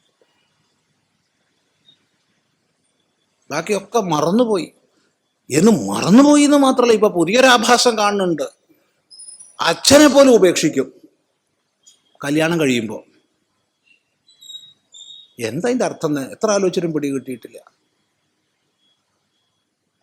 മോളുടെ പേരെന്താ? എൻ്റെ പേര് രജനി ലംബോദരൻ. എന്നുവെച്ചാൽ ലംബോദരൻ്റെ മകൾ രജനിയാണ്.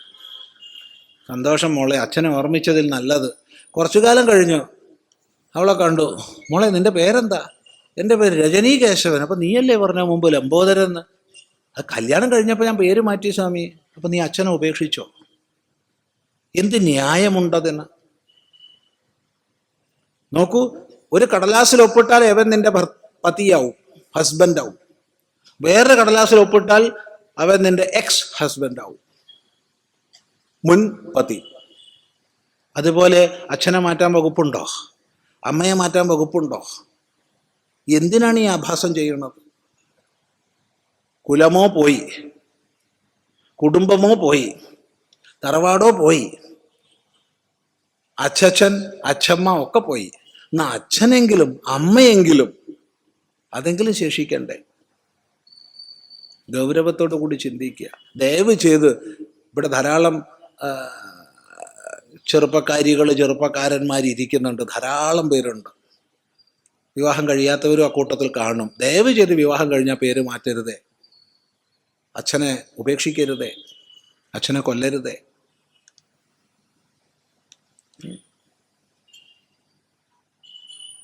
മറ്റൊരു കടലാസിൽ ഒപ്പിട്ട് അവൻ പോയി, മറ്റൊരു കടലാസിൽ ഒപ്പിട്ട് അവള് പോയി.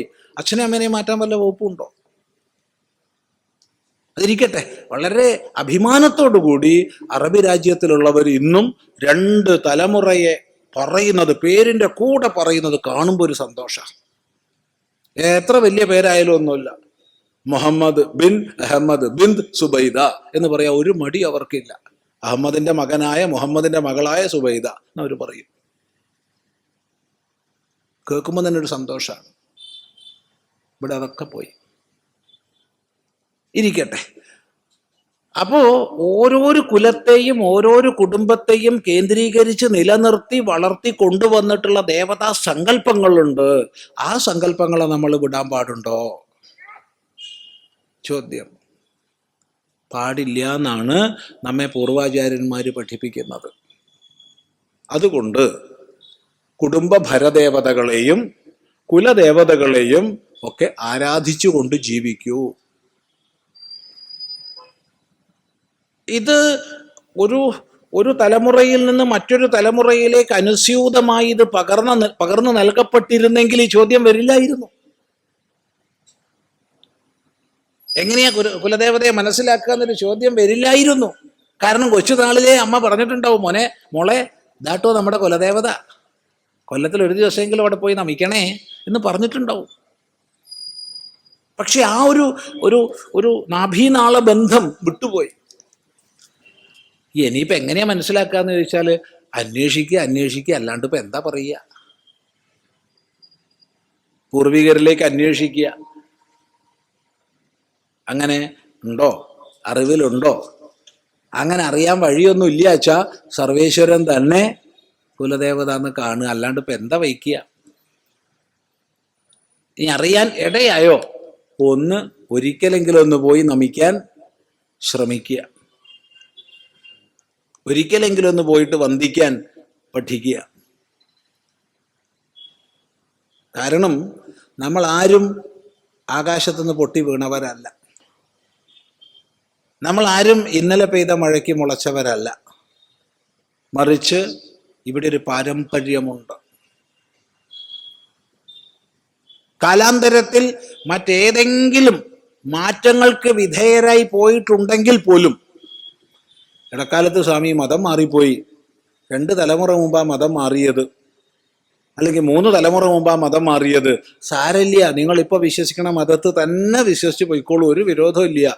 പക്ഷേ ഈ മൂലം ഒന്ന് ഓർമ്മിക്കണത് നല്ലതാ. ഒന്ന് അന്വേഷിക്കുക ഏതായിരുന്നു എൻ്റെ മൂലം എന്നുള്ളത്.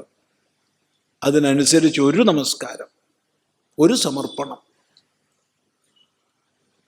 അത് കുടുംബങ്ങളുടെ ഐശ്വര്യത്തിനും ഭദ്രതയ്ക്കും ശാന്തിയുക്തമായ ജീവിതത്തിനും ഒക്കെ നല്ലതാണ്. അത്രേ പറയാനുള്ളൂ. കൃത്യമായ ഒരു സാധനാ പദ്ധതി നമ്മൾ പിന്തുടരുമ്പോൾ നമുക്ക് ചില സിദ്ധികളൊക്കെ കിട്ടാറുണ്ട്.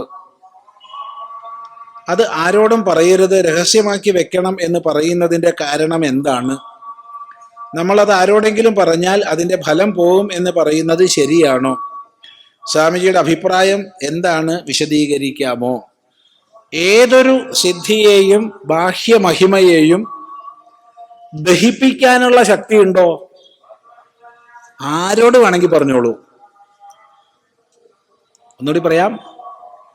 ഏതൊരു സിദ്ധിയെയും ബാഹ്യമഹിമയെയും ദഹിപ്പിക്കാനുള്ള ശക്തി ഉണ്ടോ? ആരോട് വേണമെങ്കിൽ പറഞ്ഞോളൂ. ഇല്ലെങ്കിൽ അഹങ്കാരം കൊണ്ട് സ്വയം ഭ്രമിച്ച് നശിക്കാൻ ഇടവരും, ഉറപ്പാണ്. കാരണം ദ്വന്ദ്വാതീതരായി എന്നർത്ഥമില്ല സിദ്ധി വന്നു എന്നുള്ളത് കൊണ്ട്. ഈ സിദ്ധികൾ പലതും ജന്മാന്തരങ്ങളിൽ ചെയ്ത സാധനയുടെ ഫലരൂപമായിട്ടും വരും. അങ്ങനെ ജന്മാന്തരങ്ങളിൽ ചെയ്ത സാധനയുടെ ഫലരൂപമായി വരുന്ന സിദ്ധികൾ പലതും ഒരു നിശ്ചിത കാലം കഴിഞ്ഞാൽ ഇല്ലാണ്ടാവും, ഒരു സംശയമില്ല. അപ്പൊ അതിനിടയ്ക്ക് അഹങ്കാരിയും കൂടി ആയി പോയാലുള്ള കഥ എന്താ? ഒരഹങ്കാരം ഉണ്ടാവില്ല എന്ന് ഉറപ്പുണ്ടോ? ആരോട് വേണമെച്ചാൽ പറഞ്ഞോളൂ, ഒരു വിരോധവും ഇല്ല. ഇവിടെ ശ്രദ്ധിക്കേണ്ടത്, നോക്കൂ, മറ്റൊരാൾ ചെയ്യുന്ന ചെയ്തിയെ എപ്രകാരം നോക്കിക്കാണാൻ സാധിക്കുമോ അപ്രകാരം തൻ്റെ ഉപാധികളെ കൊണ്ട് ചെയ്യുന്ന ചെയ്തിയെ നോക്കിക്കാണാൻ സാധിച്ചാൽ തൻ്റെ ചെയ്തികളെ പ്രശംസിക്കാം. അതൊരിക്കലും ആത്മപ്രശംസാദോഷാവില്ല. കാരണം അതേ പ്രവൃത്തി മറ്റൊരാൾ ചെയ്താൽ താൻ അതേ മാത്രയിൽ പ്രശംസിക്കും. മറ്റൊരാൾ ഏതെങ്കിലും പ്രവൃത്തി ചെയ്താൽ താൻ നിന്ദിക്കുമോ? അതേ പ്രവൃത്തി ഈ ഉപാധികളെ കൊണ്ട് ഞാൻ ചെയ്താൽ സ്വയം നിന്ദിക്കുകയും ചെയ്യും. എങ്കിൽ ഒരു പ്രശ്നവും ഇല്ല. പക്ഷേ അങ്ങനെ വളരെ ദുർലഭം പേരെ ഉണ്ടാവുള്ളൂ, വളരെ ദുർലഭം പേരെ ഉണ്ടാവുള്ളൂ. ബാക്കിയുള്ളവരൊക്കെ ലോകത്തിൽ ഏറ്റവും നല്ല മനുഷ്യൻ ആരാ? ഞാനാ. എന്നെ കഴിഞ്ഞേ വേറെ ആരും ഉള്ളൂ. ഇതാ ഭാവന. ഞാൻ ചെയ്യണതൊക്കെ ശരി, അവൾ ശരിയില്ല കേട്ടോ, അവൻ്റെ നടപ്പ് ശരിയില്ല. എടാ നീ വലിയ ശരിയാണല്ലോ, അല്ലേ? ഇതാ നമ്മുടെ നിലപാട്. അതുകൊണ്ട് അല്പങ്ങളായ ബാഹ്യങ്ങളായ സിദ്ധികളെ പറ്റി പറയാത്തത്, പ്രകടിപ്പിക്കാത്തത് നല്ലത്. സ്വാഭാവികമായി എപ്രകാരമാണോ നറും തേനുള്ള പുഷ്പത്തിലേക്ക് വണ്ടുകളും ചിത്രശലഭങ്ങളും തേനീച്ചകളും ഒക്കെ ആകൃഷ്ടമാകുന്നത്, എപ്രകാരമാണോ ഒരു ഒരു സുഗന്ധയുക്തമായ പുഷ്പത്തിന് ആ സൗരഭ്യത്തെ മറച്ചു വെക്കാൻ കഴിയാത്തത്, അതുപോലെ സ്വാഭാവിക പ്രസരണം സംഭവിക്കുന്നോ? സംഭവിച്ചോട്ടെ. പക്ഷേ അത് പ്രചരിപ്പിക്കാൻ നോക്കരുത്. അല്ലെങ്കിൽ ആദ്യം പറഞ്ഞ പോലെ അതിനെല്ലാം പൂർണ്ണമായി ദഹിപ്പിക്കാനുള്ള ശേഷി ഉണ്ടായിരിക്കണം.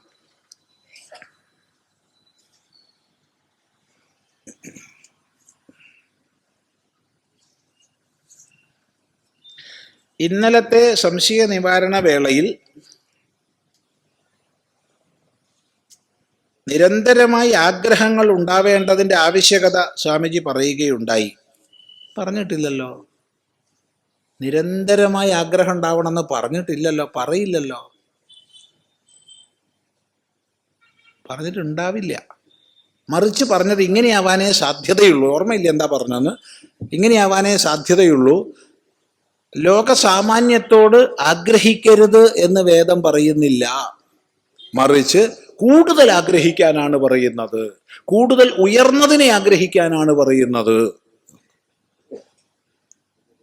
ആഗ്രഹമുണ്ടായിട്ട് എനിക്കൊരാഗ്രഹം ഇല്ല എന്ന് കാപട്യം നടിച്ച് മൂടി വെക്കേണ്ട ആവശ്യമില്ല. ഉള്ള ആഗ്രഹത്തെ പ്രകടമാക്കൂ, അതിനെ നേടിയെടുക്കാൻ പരിശ്രമിക്കൂ. ഇത് പറഞ്ഞ സമയത്ത് യജുർവേദീയമായ ശ്രീരുദ്രത്തെ ദൃഷ്ടാന്തമായി പറയുകയും ചെയ്തിട്ടുണ്ട്. വിശേഷിച്ച് ചമകത്തെ. 300-ലധികം പ്രാർത്ഥനകളെ ഒരു മടിയും കൂടാതെ സർവേശ്വരന്റെ മുമ്പിൽ വയ്ക്കുന്ന ഋഷി. അത് വേണം, ഇത് വേണം, അത് വേണം, ഇത് വേണം. ഇന്നിപ്പോൾ കുട്ടികളോട്, കൊച്ചു മക്കളോട് ഇന്നിപ്പോൾ നമ്മളൊരു കിൻഡർ ഗാർട്ടനിലോ അല്ലെങ്കിൽ ഇപ്പോൾ പ്രീ സ്കൂളൊക്കെ ഇപ്പോൾ വലുതാ. അപ്പോൾ അവിടെയൊക്കെ ഉള്ള കുട്ടികളോട് ഒരു പുതിയ ചമക ഉണ്ടാക്കൂ എന്ന് പറഞ്ഞാൽ അവർ ഒരു ലാപ്ടോപ്പ് വേണം, അല്ലേ, അല്ലെങ്കിൽ നല്ലൊരു സ്മാർട്ട് ഫോൺ വേണം എന്നൊക്കെ പറഞ്ഞു വരും. പറഞ്ഞോട്ടെ, അതിനെന്താ? ഇന്നും പഴയ പോലെ കുതിര വേണം, ചെമ്മരിയാട് വേണം തന്നെ അവർ ഇരുന്ന് പ്രാർത്ഥിക്കേണ്ട ആവശ്യമുണ്ടോ? അപ്പൊ കാലത്തിനനുസരിച്ച് അവർ പ്രാർത്ഥിക്കട്ടെ. കാരണം ഉയർന്നതിനെ ആഗ്രഹിക്കാൻ ശീലിച്ചാൽ അതിനെ നേടാൻ പ്രയത്നിക്കും. ആ പ്രയത്നത്തിലൂടെ മാത്രമേ നമ്മുടെ സമൂഹം സമ്പൽ സമൃദ്ധമാകൂ. എന്നാൽ ഇതെല്ലാം നിരർത്ഥകമാണെന്നറിഞ്ഞ്, അല്പമാണെന്നറിഞ്ഞ്, ദുഃഖയോനിയാണെന്നറിഞ്ഞ്, ആദ്യന്തങ്ങളോട് കൂടിയതാണെന്നറിഞ്ഞ് കൊഴിഞ്ഞു പോകുന്ന അവസ്ഥ വരും. ആ വിരക്തിയിൽ പിന്നെ ഒന്നും ആഗ്രഹമില്ല, എല്ലാ ആഗ്രഹവും കൊഴിഞ്ഞു പോകും. അങ്ങനെ സ്വാഭാവികമായി കൊഴിഞ്ഞോട്ടെ, കൊഴിക്കണ്ട, കൊഴിഞ്ഞതായി അഭിനയിക്കണ്ട. അതുകൊണ്ട് ഉയർന്നതിനെ ആഗ്രഹിക്കൂ എന്ന് തീർച്ചയായിട്ടും പറയാം. അല്ലാതെ നിരന്തരമായ ആഗ്രഹം ഉണ്ടാവണമെന്ന് പറഞ്ഞിട്ടില്ല. അതൊരു തരം മാനസിക വിഭ്രാന്തിയിലേക്ക് നമ്മളെ എത്തിക്കും, നിരന്തരമായി ആഗ്രഹിച്ചാൽ. ഇനി ഇങ്ങനെ പറയാം, ഒന്നിൻ്റെ പ്രാപ്തി വരെ അതിനെ വിടാതെ ആഗ്രഹിച്ചോളൂ എന്ന് പറയാം. അത് നല്ലതാ. അല്ലാണ്ട് ഒന്നിനെ ആഗ്രഹിച്ചു, അന്തരമില്ലാണ്ട് വേറൊന്നിനെ ആഗ്രഹിച്ചു, അന്തരമില്ലാണ്ട് വേറൊന്നിനെ ആഗ്രഹിച്ചു, അത് വിഭ്രാന്തിയിലേക്ക് എത്തിക്കും. നേരെ മറിച്ച് ഒന്നിനെ ആഗ്രഹിച്ച് അതിൻ്റെ പ്രാപ്തി വരെ വിടാതെ ആഗ്രഹിക്കുന്നത് നല്ലതാ. അങ്ങനെയെങ്കിൽ ആഗ്രഹ പൂർത്തീകരണത്തിനായി വിവിധങ്ങളായ പ്രവൃത്തികൾ നിരന്തരം ചെയ്യേണ്ടി വരികയും പുണ്യപാപ രൂപത്തിലുള്ള കർമ്മഫലങ്ങൾ അനുഭവിക്കേണ്ടി വരികയും ഇല്ലേ? ആയിക്കോട്ടെ, അതിനെന്താ കുഴപ്പം? അവ അപ്രസക്തമായി കൊഴിഞ്ഞു പോകുന്ന തലം വരെ അതുണ്ടാവട്ടെ. നോക്കൂ, രണ്ട് വേദാർത്ഥങ്ങളെ വളരെ സ്പഷ്ടമായി ഉപനിഷത്ത് നമ്മുടെ മുമ്പിൽ വയ്ക്കുന്നുണ്ട്. എല്ലാം ഏകമായ അദ്വയമായ സത്യമാണെന്ന ബോധം ആരിൽ പ്രകാശിച്ചിരിക്കുന്നുവോ അയാൾക്ക് ഒരു കർമ്മവും ആഗ്രഹവുമില്ല, അയാൾ നിവൃത്തി നിരതനായി കഴിയുന്നു എന്ന് ഒന്നാമത്തെ വേദാർത്ഥം. അതാണ് ഈശാവാസ്യമിദം സർവം യത്കിഞ്ച ജഗത്യാം ജഗത് തേന ത്യക്തേന ഭുഞ്ജീഥാഹ മാ ഗൃധ കസ്യ സ്വിദ്ധനം എന്ന്. അത് ഒന്നാമത്തെ വേദാർത്ഥം. പക്ഷെ അതിലേക്ക് അധികാരികളായവര് അനേക ലക്ഷം പേരിൽ ഒരാളെ ഉണ്ടാവുള്ളൂ. അപ്പൊ ബഹുഭൂരിപക്ഷം വരുന്ന ലോകത്തോടും എന്താണ് വേദം പറയുന്നത്? കുർവന്നേവേഹ കർമാണി ജിജീവിഷേച്ഛതം സമാഹ. ഈ ലോകത്ത് കർമ്മങ്ങളെ ചെയ്തുകൊണ്ട് തന്നെ 100 വർഷം ജീവിക്കാൻ ആഗ്രഹിക്കൂ എന്നാണ്. പരമാവധി ജീവിക്കാൻ ആഗ്രഹിച്ചോളൂ എന്നാ. എങ്ങനെ ജീവിക്കണം? കർമ്മം ചെയ്തുകൊണ്ട് തന്നെ ജീവിക്കണം. അതിനാഗ്രഹിക്കുകയും വേണമെന്നാ പറയണത്. എന്ന് മാത്രമല്ല, ഏവം ത്വയി ന അന്യഥാ ഇതഃ അസ്തി. അങ്ങനെ മനുഷ്യാഭിമാനിയായിരിക്കുന്ന, ശരീരബോധത്തോട് കൂടിയിരിക്കുന്ന നിന്നിൽ ഈ കർമാചരണമല്ലാതെ വേറൊരു വഴി ഇല്ല രക്ഷപ്പെടാൻ എന്ന് പറഞ്ഞിരിക്കുക. അപ്പൊ കർമ്മം ബന്ധിക്കില്ലേ എന്ന് വിചാരിച്ചിട്ട് കർമ്മം ചെയ്യാതെ ആഗ്രഹിക്കാതെ ഇരുന്നാൽ അതിനേക്കാൾ വലിയ ബന്ധനമാണ്. ഈ വിഷയം വളരെ സ്പഷ്ടമായിട്ട് ഉപനിഷത്ത് പ്രഖ്യാപിക്കുന്നുണ്ട്. അന്ധന്തമ പ്രവിശന്തി യേ അവിദ്യാം ഉപാസത്തെ തതോ ഭൂയ ഇവതേ തമോ യ വിദ്യായാം രതാഃ എന്ന്. വിവിധങ്ങളായ കർമ്മങ്ങളിൽ തന്നെ ആസക്തരായവർ ഇരുട്ടിനെ പ്രാപിക്കും. എന്നാൽ കർമ്മങ്ങൾ ചെയ്യാൻ ബാധ്യതപ്പെട്ടിരിക്കെ അവയെ ചെയ്യാതെ ഞാൻ വലിയ വിദ്വാനാണെന്ന് അഭിമാനിച്ചു കഴിഞ്ഞാൽ കൂരിരുട്ടിനെ പ്രാപിക്കുന്ന ശ്രുതി പറയുന്നത് ശ്രദ്ധിക്കുക. അതുകൊണ്ട് കർത്തവ്യങ്ങളെ ചെയ്യുക, ആഗ്രഹങ്ങളുണ്ടെങ്കിൽ അതിനെ പ്രാപിക്കാൻ ശ്രമിക്കുക, കൂടുതൽ കൂടുതൽ ഉയർന്ന് ആഗ്രഹിക്കുക, കൊഴിഞ്ഞു പോകുന്നവരെ. ഈശ്വരങ്കിലേക്ക് ശ്രദ്ധ തിരിക്കാൻ കഴിയാതെ വരില്ലേ? ചെയ്യണ പണി ഈശ്വരീയമാണെന്ന ഭാവനയിൽ ചെയ്യുക.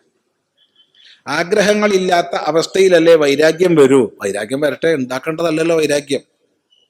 വൈരാഗ്യം താനേ വരട്ടെ. അല്ലെങ്കിൽ കൃത്രിമായി പോകും, അല്ലെങ്കിൽ കാപട്യമായി പോകും. കാരണം കർമ്മേന്ദ്രിയാണി സംയമ്യ യാസ്തേ മനസാ സ്മരൻ ഇന്ദ്രിയാർത്ഥാൻ വിമൂഢാത്മാ മിഥ്യാചാര സൗച്യതേ എന്ന് ഓർമ്മിക്കുക. ഒരാൾ ബാഹ്യങ്ങളായ കർമ്മേന്ദ്രിയങ്ങളെയൊക്കെ അടക്കി വെച്ചിട്ട് മനസ്സുകൊണ്ട് ഇങ്ങനെ വിഷയങ്ങളെ വിചാരിച്ചുകൊണ്ട് കഴിയുകയാണെങ്കിൽ അവൻ കപടാചാരനാണ് എന്ന്. അത് പാടില്ല. ആഗ്രഹം ഉണ്ടാവണ എന്താ ദോഷ?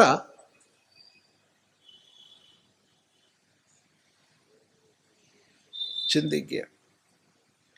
എങ്കിലല്ലേ ഭക്തിയും തദ്വാര മുക്തിയും സംഭവിക്കൂ.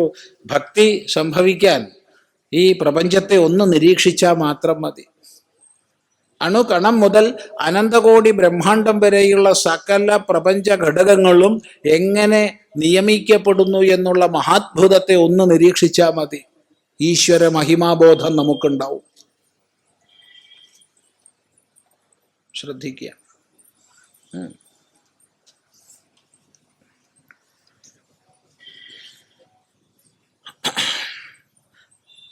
ദ്വാവിമൗ പുരുഷൗ ലോകേ ക്ഷരശ്ചാക്ഷരയേവ ച ക്ഷരസർവാണി ഭൂതാനി കൂടസ്ഥോക്ഷര ഉച്യതേ ഉത്തമ പുരുഷസ്ത്വന്യഃ പരമാത്മേത്യുദാഹൃതഃ.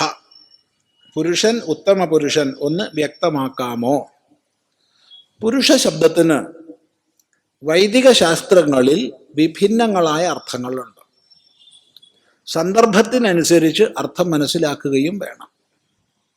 ആദ്യം നമുക്ക് പുരുഷ ശബ്ദം ഒന്ന് ശ്രദ്ധിച്ചിട്ടാവാം ഈ ശ്ലോകത്തിലേക്ക് കടക്കൽ. പുരുഷ ശബ്ദത്തിന് ഏറ്റവും പ്രാഥമികമായിട്ടുള്ള അർത്ഥം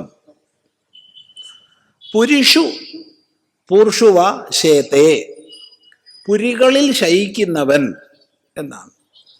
പുരങ്ങളിൽ ശയിക്കുന്നവൻ. പൂഹു ശബ്ദത്തിന് പുരം എന്നർത്ഥം.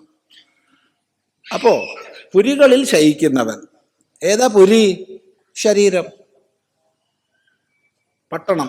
ഈ ശരീരമാകുന്ന പട്ടണം. നവദ്വാരേ പുരേ ഒക്കെ ഓർമ്മിക്കുക. അപ്പൊ ജീവാത്മഭാവത്തിൽ ശരീരത്തിൽ ദേഹി എന്ന നിലയ്ക്ക് ആര് വസിക്കുന്നുവോ ആ ജീവാത്മാവിനെ, ദേഹിയെ പുരുഷൻ എന്ന് പറയാം. ഇതൊരർത്ഥം. മറ്റൊരു തലത്തിൽ പൂർണ്ണം അനേന സർവം ഇതി പുരുഷഃ. ഭഗവാൻ ഭാഷ്യകാരൻ ശങ്കരാചാര്യസ്വാമികൾ ഏറെ സ്ഥലങ്ങളിലും പുരുഷ ശബ്ദത്തിന് ഈ അർത്ഥമാണ് പറഞ്ഞു തരിക. പൂർണ്ണം അനേന സർവം ഇതി പുരുഷഃ. എന്തിനാൽ എല്ലാം പൂർണ്ണമാണോ അവനാണ് പുരുഷൻ, സർവേശ്വരൻ.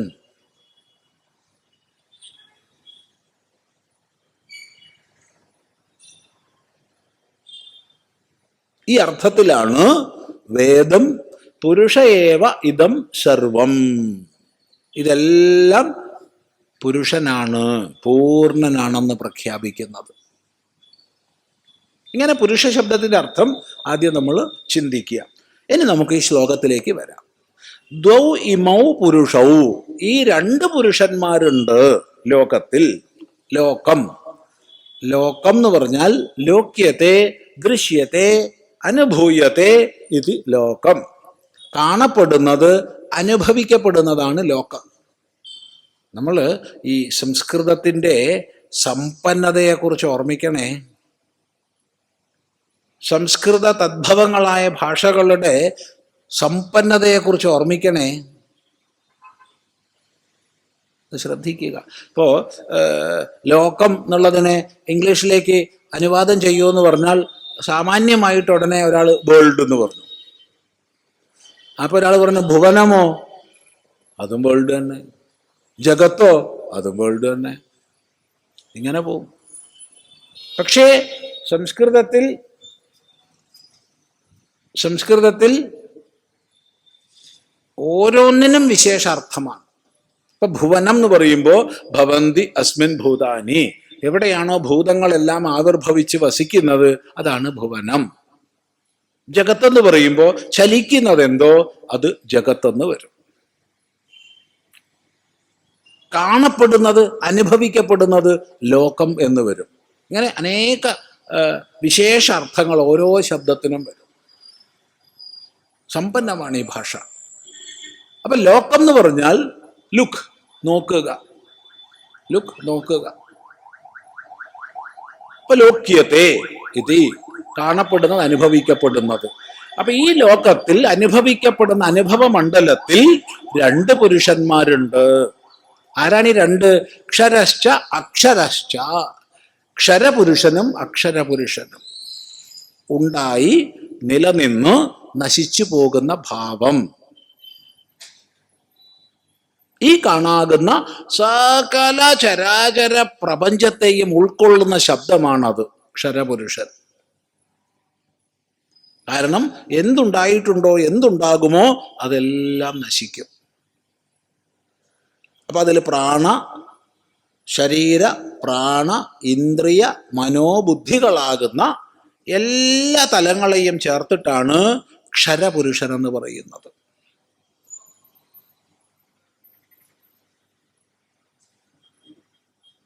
ഇനി ഈ ക്ഷരമായിരിക്കുന്ന സകല പ്രപഞ്ചത്തിനും ജീവാത്മഭാവത്തിനും എല്ലാം കാരണഭൂതമായി യാതൊരു ഈശ്വരനുണ്ടോ, മായായുക്തമായ പുരുഷനുണ്ടോ?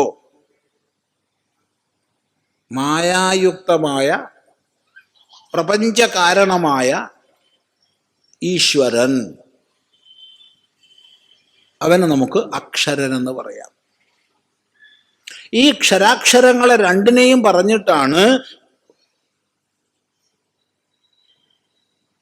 വേർതിരിച്ച് പറയുന്നു. നോക്കൂ, ക്ഷരസർവാണി ഭൂതാനി, അത് നേരത്തെ പറഞ്ഞു കഴിഞ്ഞു. ഇവിടെ ക്ഷരസർവാണി ഭൂതാനി, സർവഭൂതങ്ങളും സകല ഭൂതഭൗതിക പ്രപഞ്ചവും, അതാണ് ശരീര, ഇന്ദ്രിയ, പ്രാണ, മനോബുദ്ധികളാകുന്ന സകല തലങ്ങളെയും സകല പ്രപഞ്ചത്തെയും ഉൾക്കൊള്ളിച്ചുകൊണ്ട് സർവാണി ഭൂതാനി ക്ഷരപുരുഷ. കൂടസ്ഥ അക്ഷര. അക്ഷരം എന്ന് പറഞ്ഞാൽ അതിനെല്ലാം സാക്ഷിയായി, അതിന് കാരണഭൂതമായി നിലകൊള്ളുന്ന ഭാവമാണ്, മൂലഭാവമാണ് ഈശ്വരഭാവം, അക്ഷരഭാവം. എന്നിട്ട് പറയാണ് തു ആകട്ടെ ഉത്തമഃ പുരുഷഃ അന്യഃ പരമാത്മാ ഇത്യുദാഹൃതഃ സകല കാര്യകാരണ ബന്ധത്തിനും ഉപരിയുള്ള,